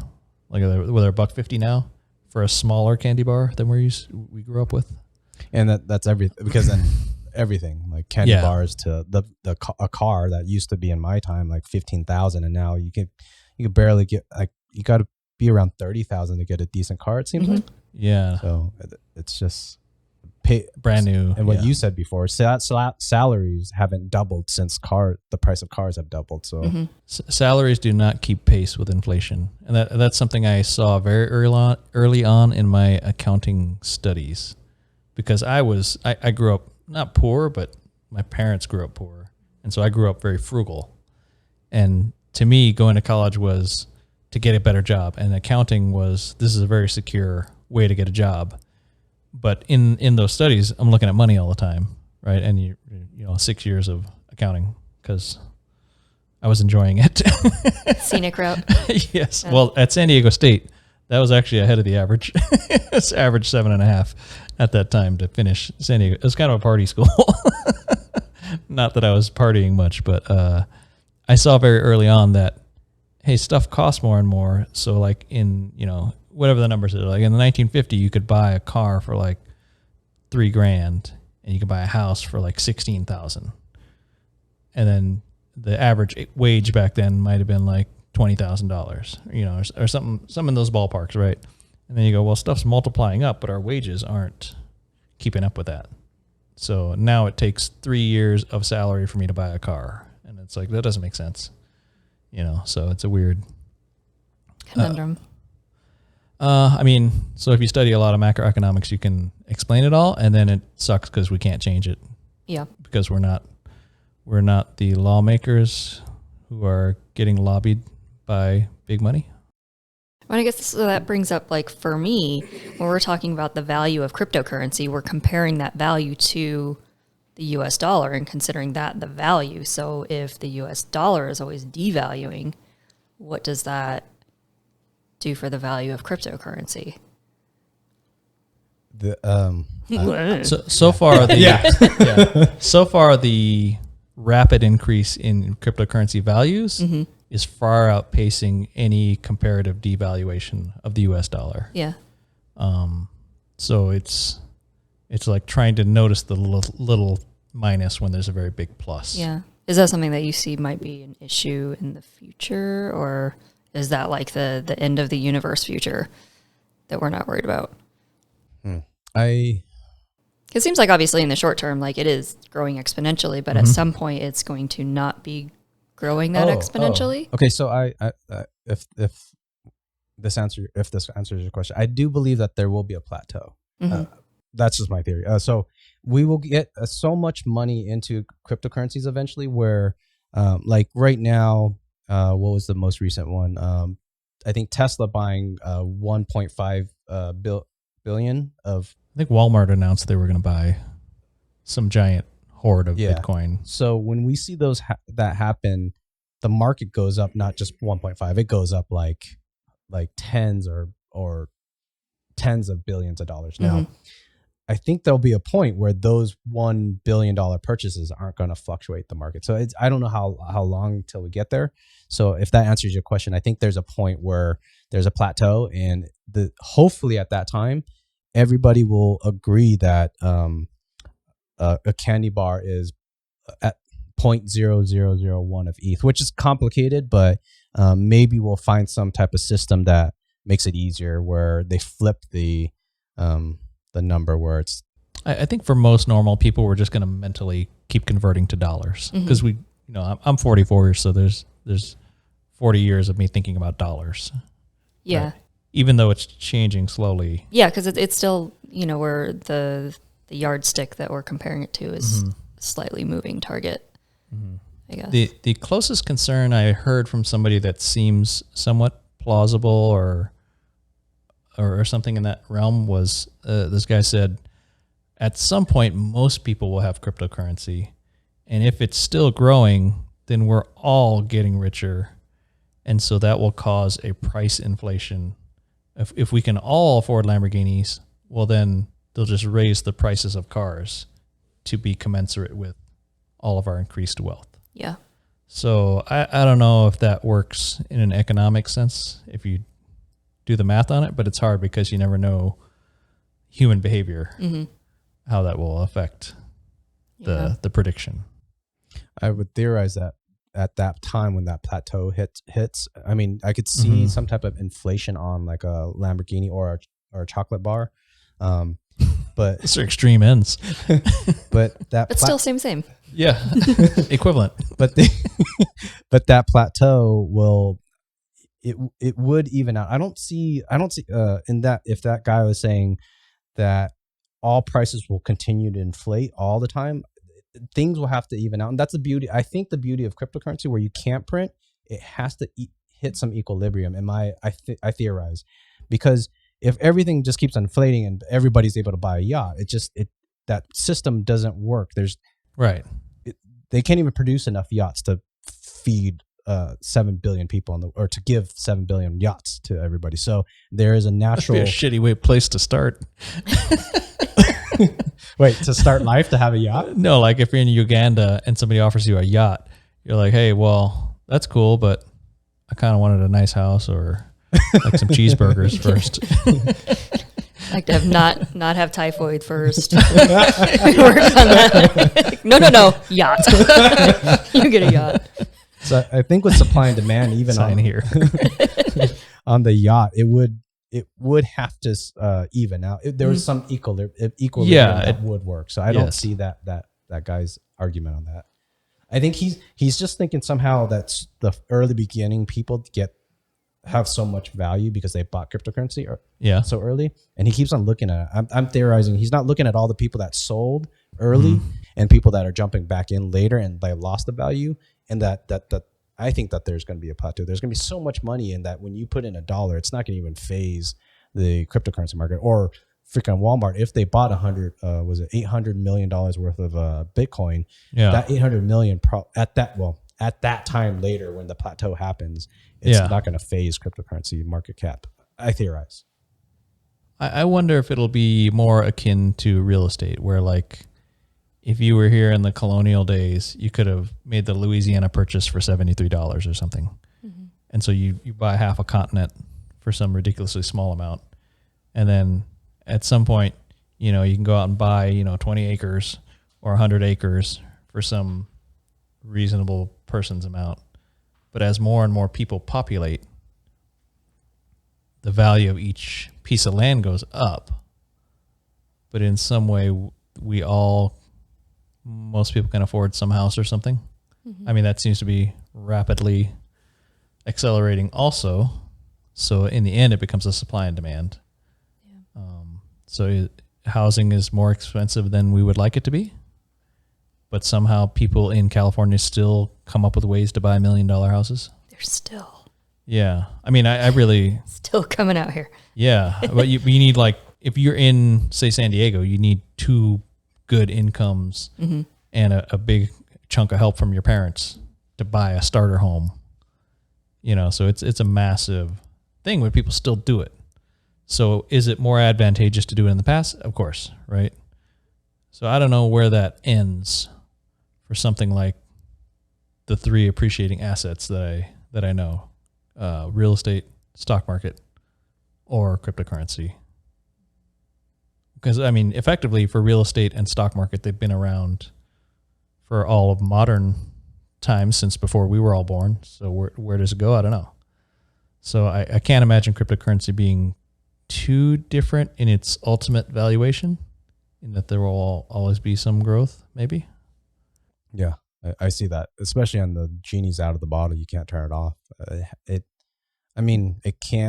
It could potentially dip if enough humans decide that it's worthless and not usable and too difficult to use.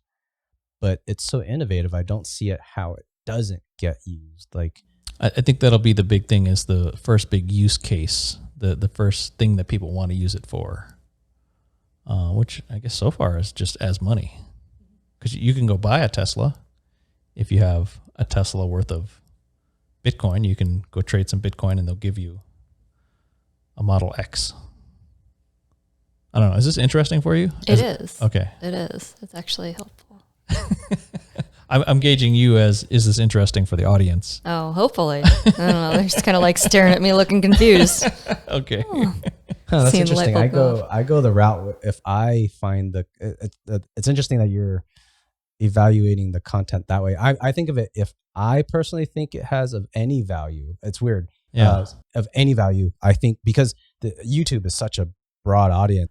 I noticed it was weird that, like if I look at the views on your videos, it looks like the one where you did with the guy about smoking too much weed, and it was cannabinoid hyperemesis or something. And that one seemed to have a lot more views than other things that were more interesting to me. But that seemed to, maybe that's an underserved topic. Yeah. that people are searching and ending up there or something. I don't know. Or attracting attention somehow. Yeah. Well, it's also extra relevant now, I think, just that it's legal more so places. much dope smoking's happening. Oh, man, yeah, right? Drive down the freeway and it's like, oh. Smog. Not smog. Somebody run over a skunk? Oh, okay. I actually was really looking forward to meeting you and talking to you because of the podcast that Liem has done. Yeah. You guys seemed like you were having some of the most fun. And We really were. Yeah. You were one of the more energetic and just joyous people to watch. So yeah, I'm delighted to. I definitely did not come straight from work that day. Yeah, there is certain conversations when the podcast that I do where the guests they talk about their craft and their experience, and I find it really interesting, but yet I can't jump in. It's not that I want them to stop speaking, actually, but it's just that dynamic. And maybe me and Renee have that joking manner. Maybe it's mostly her, because I don't know. I think I feel like I'm too. Well, like I'm a fucking clown. I'm a clown too. I'm just here for your amusement. I kind of feel like I'm too serious sometimes, and I don't know. Maybe Renee was able to bring the joking out of me. Well, we kind of talked about that too. Like you thinking that? Sorry, I'm psychoanalyzing you right now. I can't turn it off. Yeah. I'm sorry. It's just it's always there. That was one of the things that we had talked about, was like the perception that you're too serious, and yeah, and there's just there's who you are. Actually, I think Emmett shares. There's something that I remembered where you asked me, where I don't like to watch people get pranked, really, or people fall. Yeah, because I like to watch. She likes to watch children fall. Who doesn't, aside from him? It's funny. Is there a qualification that they can't get seriously injured? Well, I mean, serious injury is not funny either way, but kids are mostly just like bouncy and rubber, and like they fall down, and it's funny, especially like if there's a cat involved.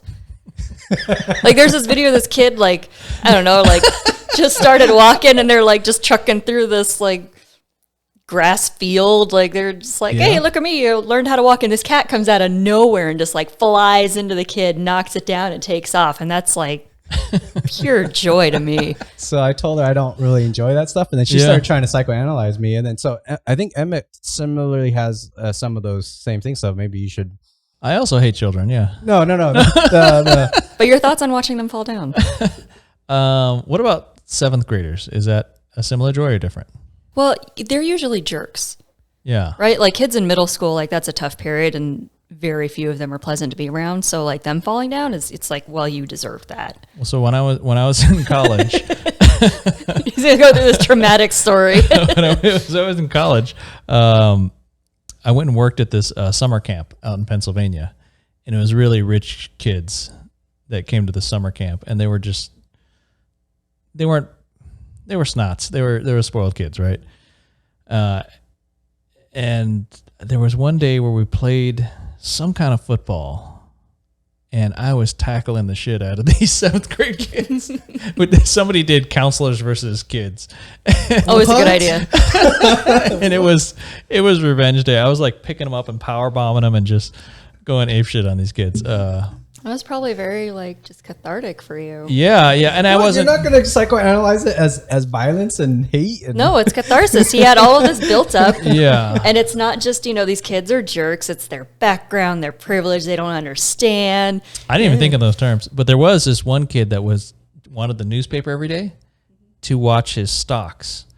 And he had 40 grand worth of stocks in 7th grade, which I guess if you're want your kid to get an early start, that's probably a very dysfunctional way to get him started ahead of everybody else.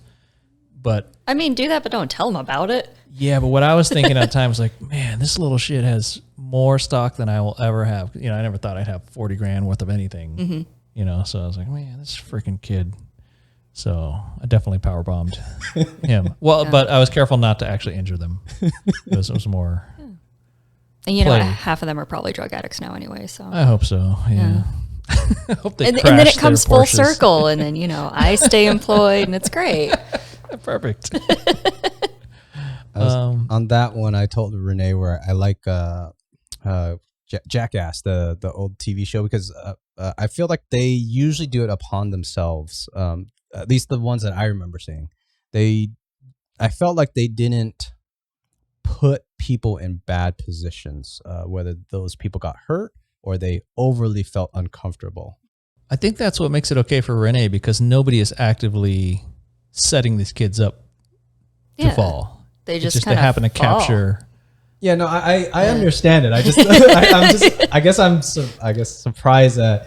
But if you set up a booby trap where hundreds of children were getting duped, would that be as funny? Or say it doesn't. So you say you set up a booby trap at a mall. No. What if you set up a booby trap that would catapult infants into a fountain? This sounds like something. So there comes a certain point where I gotta report things. So just make sure you're not dancing on that line.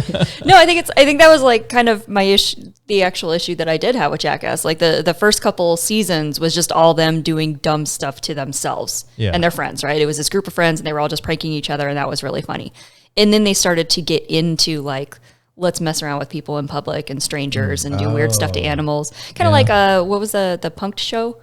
I never really thought that was funny. Yeah. It's like, oh, hey, I just ruined your day, but haha, just kidding. No, you already ruined my day. That's not funny at all. Yeah, I agree with that. Yeah. I have to stop myself from reacting violently to pranks.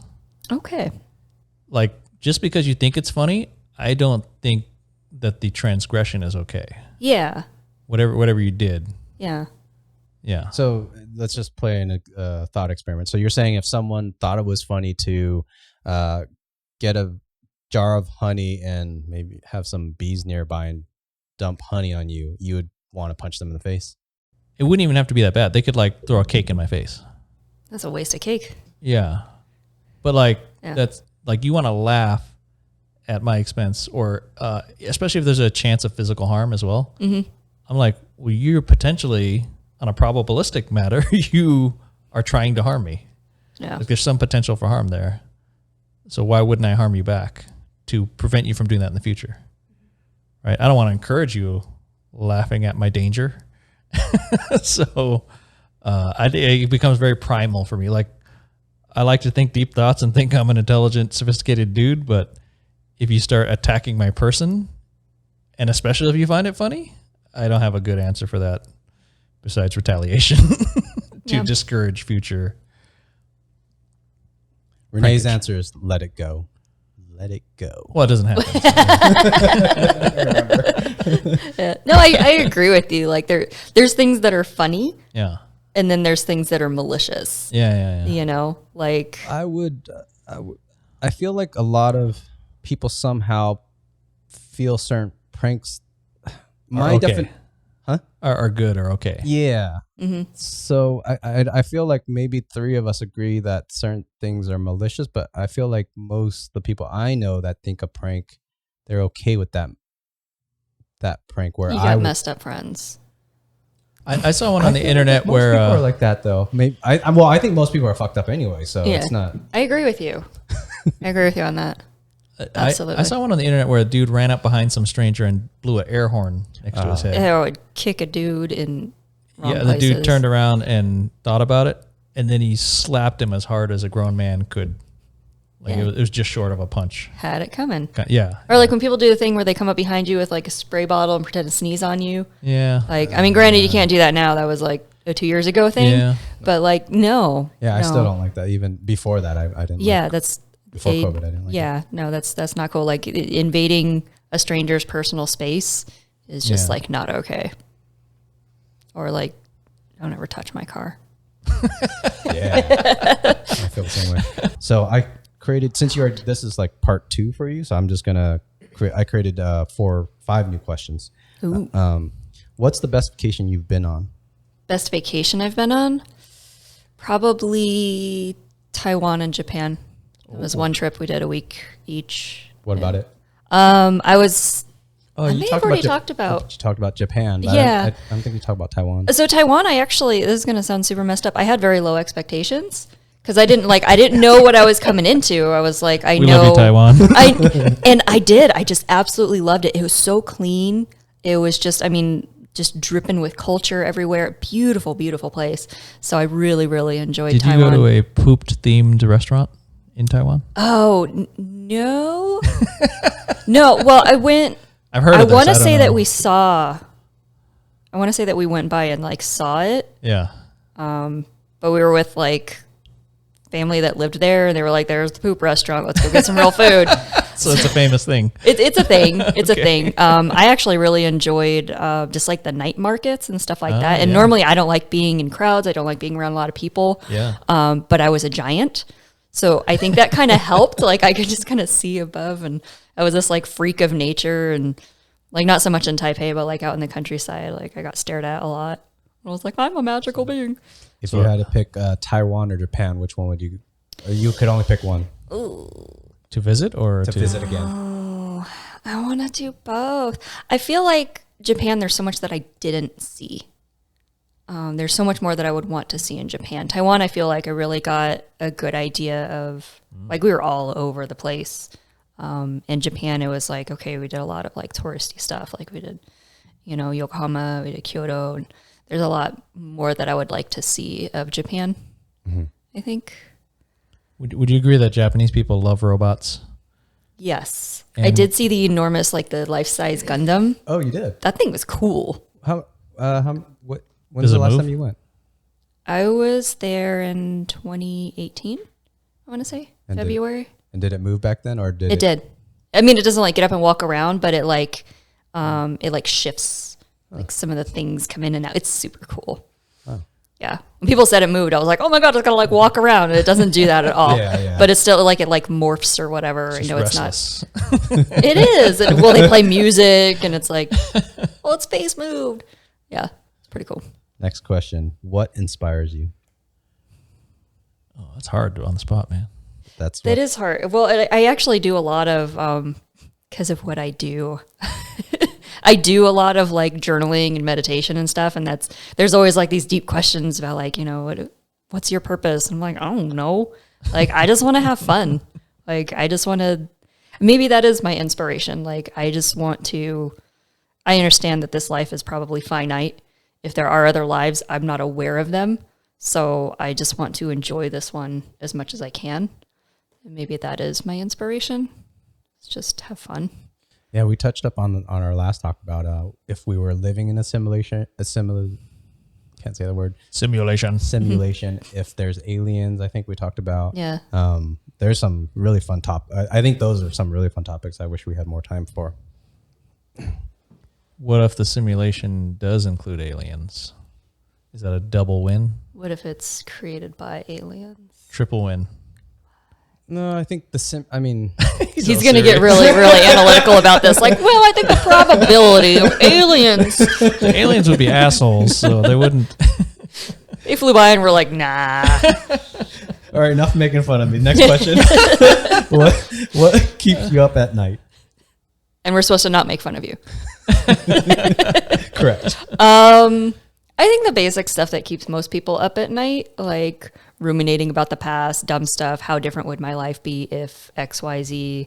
I said this stupid thing today. So, from a psychological standpoint, do you think? Psycho reverse. Do you think? Do people not do that enough? So I have a thing where I feel like I try to analyze my actions, the effects, the positive or negative effects on people around me. I spend a decent amount of time on those thoughts where it's regret on things that I did do. And I was like, man, I affected someone negatively. That really sucks. Gosh. And I almost, to some degree, almost never let it go. It may probably. He'll tell me about, well, if I accidentally piss him off, like 2 months later, he's like, hey, I've given this a lot of thought and you really pissed me off. I feel like for some reason I'm not good at analyzing at the moment what's right or wrong. It takes me some time for some weird reason. Yeah. But do you think people don't do it enough to just analyze their actions? I feel that. I think people don't learn enough. You know, I think people will sit there and ruminate on the coulda, woulda, shouldas, or, you know, what are all the possible trajectories that could have happened, or what I should have done, could have done, whatever. But I don't think that people spend enough time actually like modifying their behaviors going forward. I should have studied finance instead of accounting. That would have been better. Isn't it the same? Accounting is backwards looking and finance is forward looking. I have a friend in finance. He gets really upset if you call him an accountant. Oh yeah. He's like, oh, finance. I'm like, it's money. It's whatever. It's right. In a corporate job, they can be very similar. Yeah. But yeah, I think that we make mistakes so that we can learn and that we can grow from them.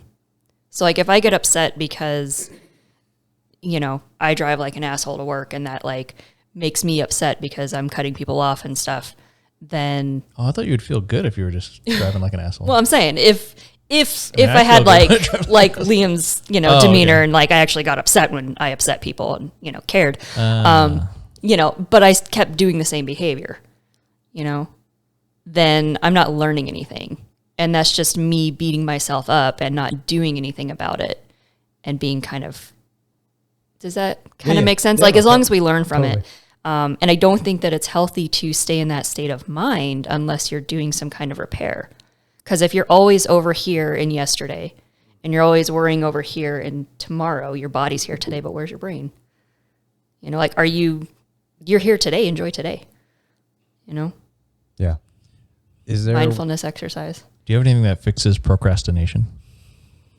Meth? I procrastinate on tasks that I don't want to do. Apparently meth. Meth? Okay. It makes you super productive. I mean, not good for the teeth or the complexion. Do you microdose the meth, or how does it? My patients would say they're microdosing, but their lab results say otherwise. Clearly. Well dosed. What's the secret to quick weight loss? Meth. Is there? I do not give medical advice. I don't give financial advice. None of us I give life advice. So for procrastination,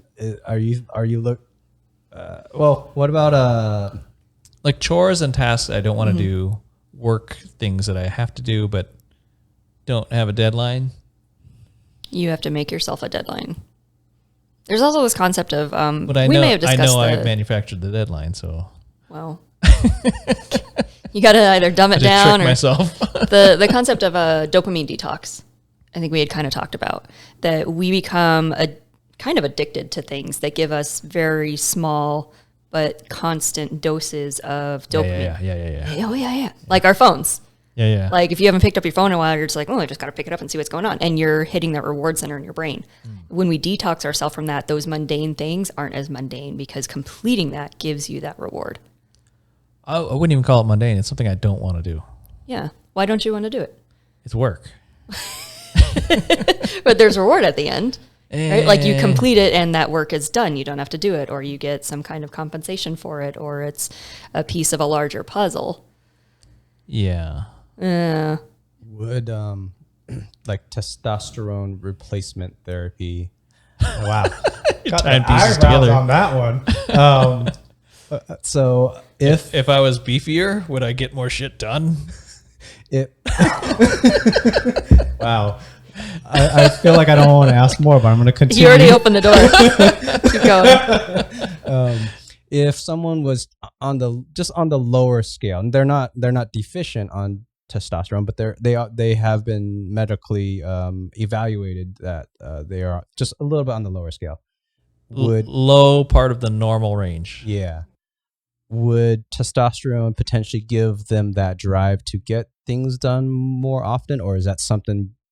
I'm gonna go with not necessarily. I mean, again, I'm not a medical doctor here, but so much of that is just cognitive. You know, like, yeah, there's the hormones and there's the chemicals and there's the stuff like that. But a lot of it is we've just decided that this is how we are and this is how things are. Like work is boring. I hate work. Well, you decided that at one point. You know, I mean, not to look here. Loves work. I mean. It's work. You know, but at one point you enjoyed it. You wanted to go into this field. You were like, hey, this is going to be something cool and profitable and enjoyable for me. And it beats, you know, being a nurse or whatever. Yeah. I mean, anything I do that's new is fun. Yeah. But anything you do as work after a couple of years, you've done it all several times. I have a problem with being excited by things I've done a dozen times. Yeah. You get bored. Yeah. Yeah. Like even whitewater rafting, you might get to a point where even though it's your favorite thing to do, It's one of my favorite. Yeah. Yeah. But if I did it every month or every week, I'm pretty sure quickly it wouldn't be awesome anymore. It'd be a drag.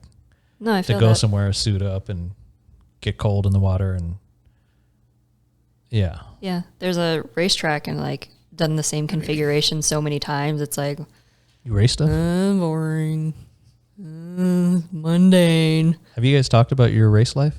Not on there, no. Do you want to keep that private? Well, I don't have the race car anymore, so So kinda, a deep I sense miss of it. loss. Which one? Well, I had the Z, Uh-huh. and then after the second time I blew the motor, I decided I should stop doing that. You don't consider the or The 7, the little red one.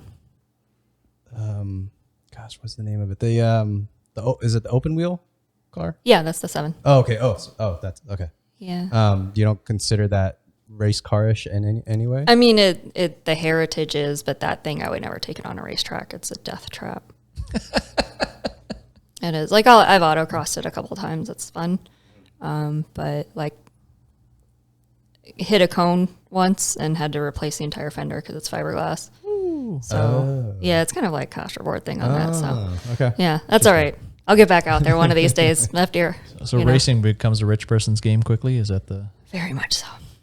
Very much so. Why didn't you just LS swap the Z? You just LS swap all the things. Yeah, I was when thinking you about sell that, but it motors. wasn't like, yeah, there was a lot of pressure to, I was very emotionally attached to the car. It was time. Okay. It's time for it to go. Next question. I think I worded this poorly, but I'll just read it as the way I wrote it. At what age did you see yourself the most mature? What personality changes were there? Obviously, you're less mature than your maximum. Clearly. What were the factors that led to those changes? That's interesting because I think we talked about this a little bit last time when I was in like my 20s and my early 30s. Like I took myself very, very seriously. I took life very seriously. And I was like, it's all like when I got out of grad school, I had 4 jobs. Like I was hustling and that was just like, this is life. This is what I have to do. And Stressful. at one point, after I started working basically with chronically ill people, it was kind of there until they died. I was like, wow, I'm going to die at some point. It kind of like made me question my own mortality and like, what am I doing with my life? And, here I am at the, third halfway point. Like, what am I doing? Am I enjoying myself? Third or halfway, Okay. kind of I was multiplying them. Yes, that. Look here, math geeks. Is this a hockey game? What's What? So you should get into cryptocurrency. Your math's pretty good. Right? But yeah, I think you just buy and hold it. it's just different perspective that I have now. Like, life doesn't have to be so damn serious all the time. Like, even with my patients, you know, like it's serious stuff. Yeah, like you keep using heroin, you're gonna die, but that doesn't mean that we can't, you know, joke around today.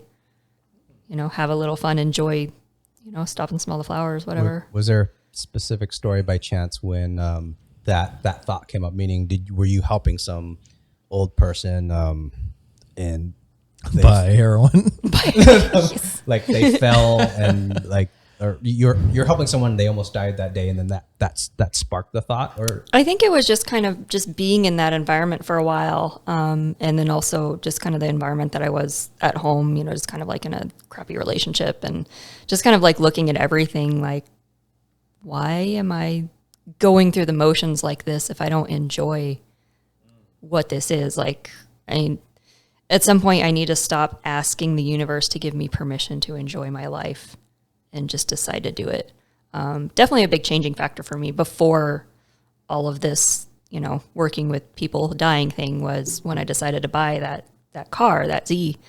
I'd always just had very sensible things, you know, Honda Civic all the way. And then I was like, I can actually afford this. So like, why not just do that? And I didn't ask for anybody's permission. I just did it, and it felt amazing. And I felt like alive and met a lot of cool people through that too. So around what age was that? I got that in Wait, the thought of that. When did that kind of I would happen? say it was like a early 30s transition for me.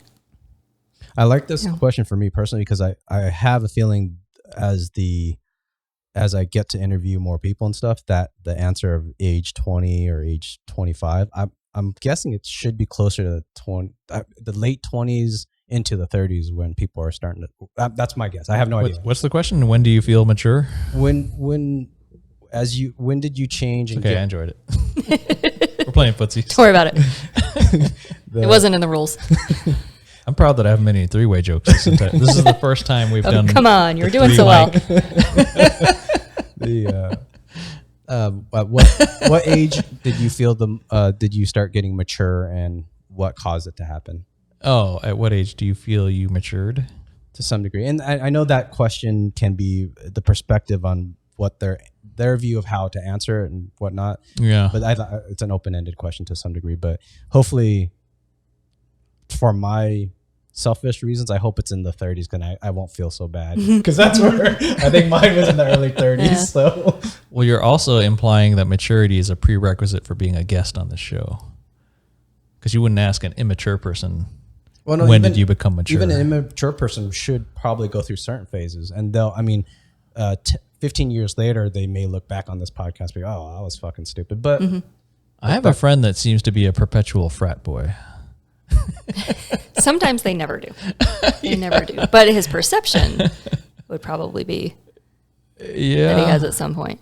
Well, so like he happened to see me on the freeway, and I have the magnets on my truck so you can spot me. Yeah. And so he pulls up next to me and honks the horn and then gives me the finger and then does the fake blowjob thing. And this he's probably well into his 30s. The class act. It cracked me up. But Did he also smash a beer can on his head? But I didn't have a response for that because I spend most of my adult life trying not to flip people the bird and make the blowjob pantomime. Mm-hmm. So I was like, hey, I know that guy. Hi, friend. Yeah, I was not prepared for that interaction. all right, final question. What can you not live without? Aside from like the basics of food and water. Yes. That would be a lame answer. I know. I don't want to just say my that's the cell literal phone. answer, yeah.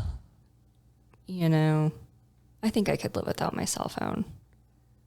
I need to have like something warm and cuddly, like my cat, dog, fuzzy pillow. You know, like I need to have some kind of comforting And baby tripping videos. thing. Yeah, watching babies trip and fall. If you have an awesome baby tripping video, post it in the comments. Mm-hmm. Nice. and I'll let you know what I think. So the cell phone, you didn't want to answer. I mean, I'm super reliant on it. I'm not going to lie. I'm as addicted to my cell phone as the next person. You don't try to psychoanalyze yourself on that? Oh, I do all the time. Yeah. I was hiking the other day with one of my friends who's also a therapist. And, you know, you cut us loose in the wild and it gets crazy. And, you know, most people, like, you're hiking, you're like, oh, hey, Rock, that's cool. Like, oh, how's the fam? All that stuff. And we're like 10 minutes in and she's like, what are the lies that you tell yourself? Whoa. I'm like, all right, so it's going to be that kind of trip. But yeah, we do a lot of self-psychoanalysis and all that good stuff. Okay. Which is fine. I mean, I don't think I'm doing a service to my patients or anybody if I'm not, you know, doing that myself. Oh yeah. Totally. You know, I might not be a heroin addict. I might be, or I might not be. We don't know. But that doesn't mean that I can't do the same. Quit whenever I want. Stop whenever I want. Ever I want. That doesn't mean that I can't go through the same steps of improving myself that I encourage them to do. Yeah. I just my personal take on the cell phone. I think it helps it makes my life so convenient, super convenient. There's quite a bit of entertainment on there, but I think I enjoy camping quite a bit. So I feel like I could easily unplug it. So it's just interesting to hear your outtake on it.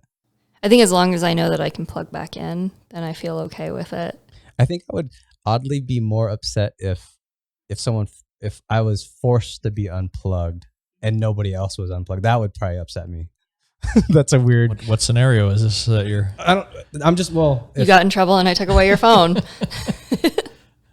If send me to prison maybe, because you could get the inmate said you could get cell phones in prison, so you get all kinds of things in They there. smell funny.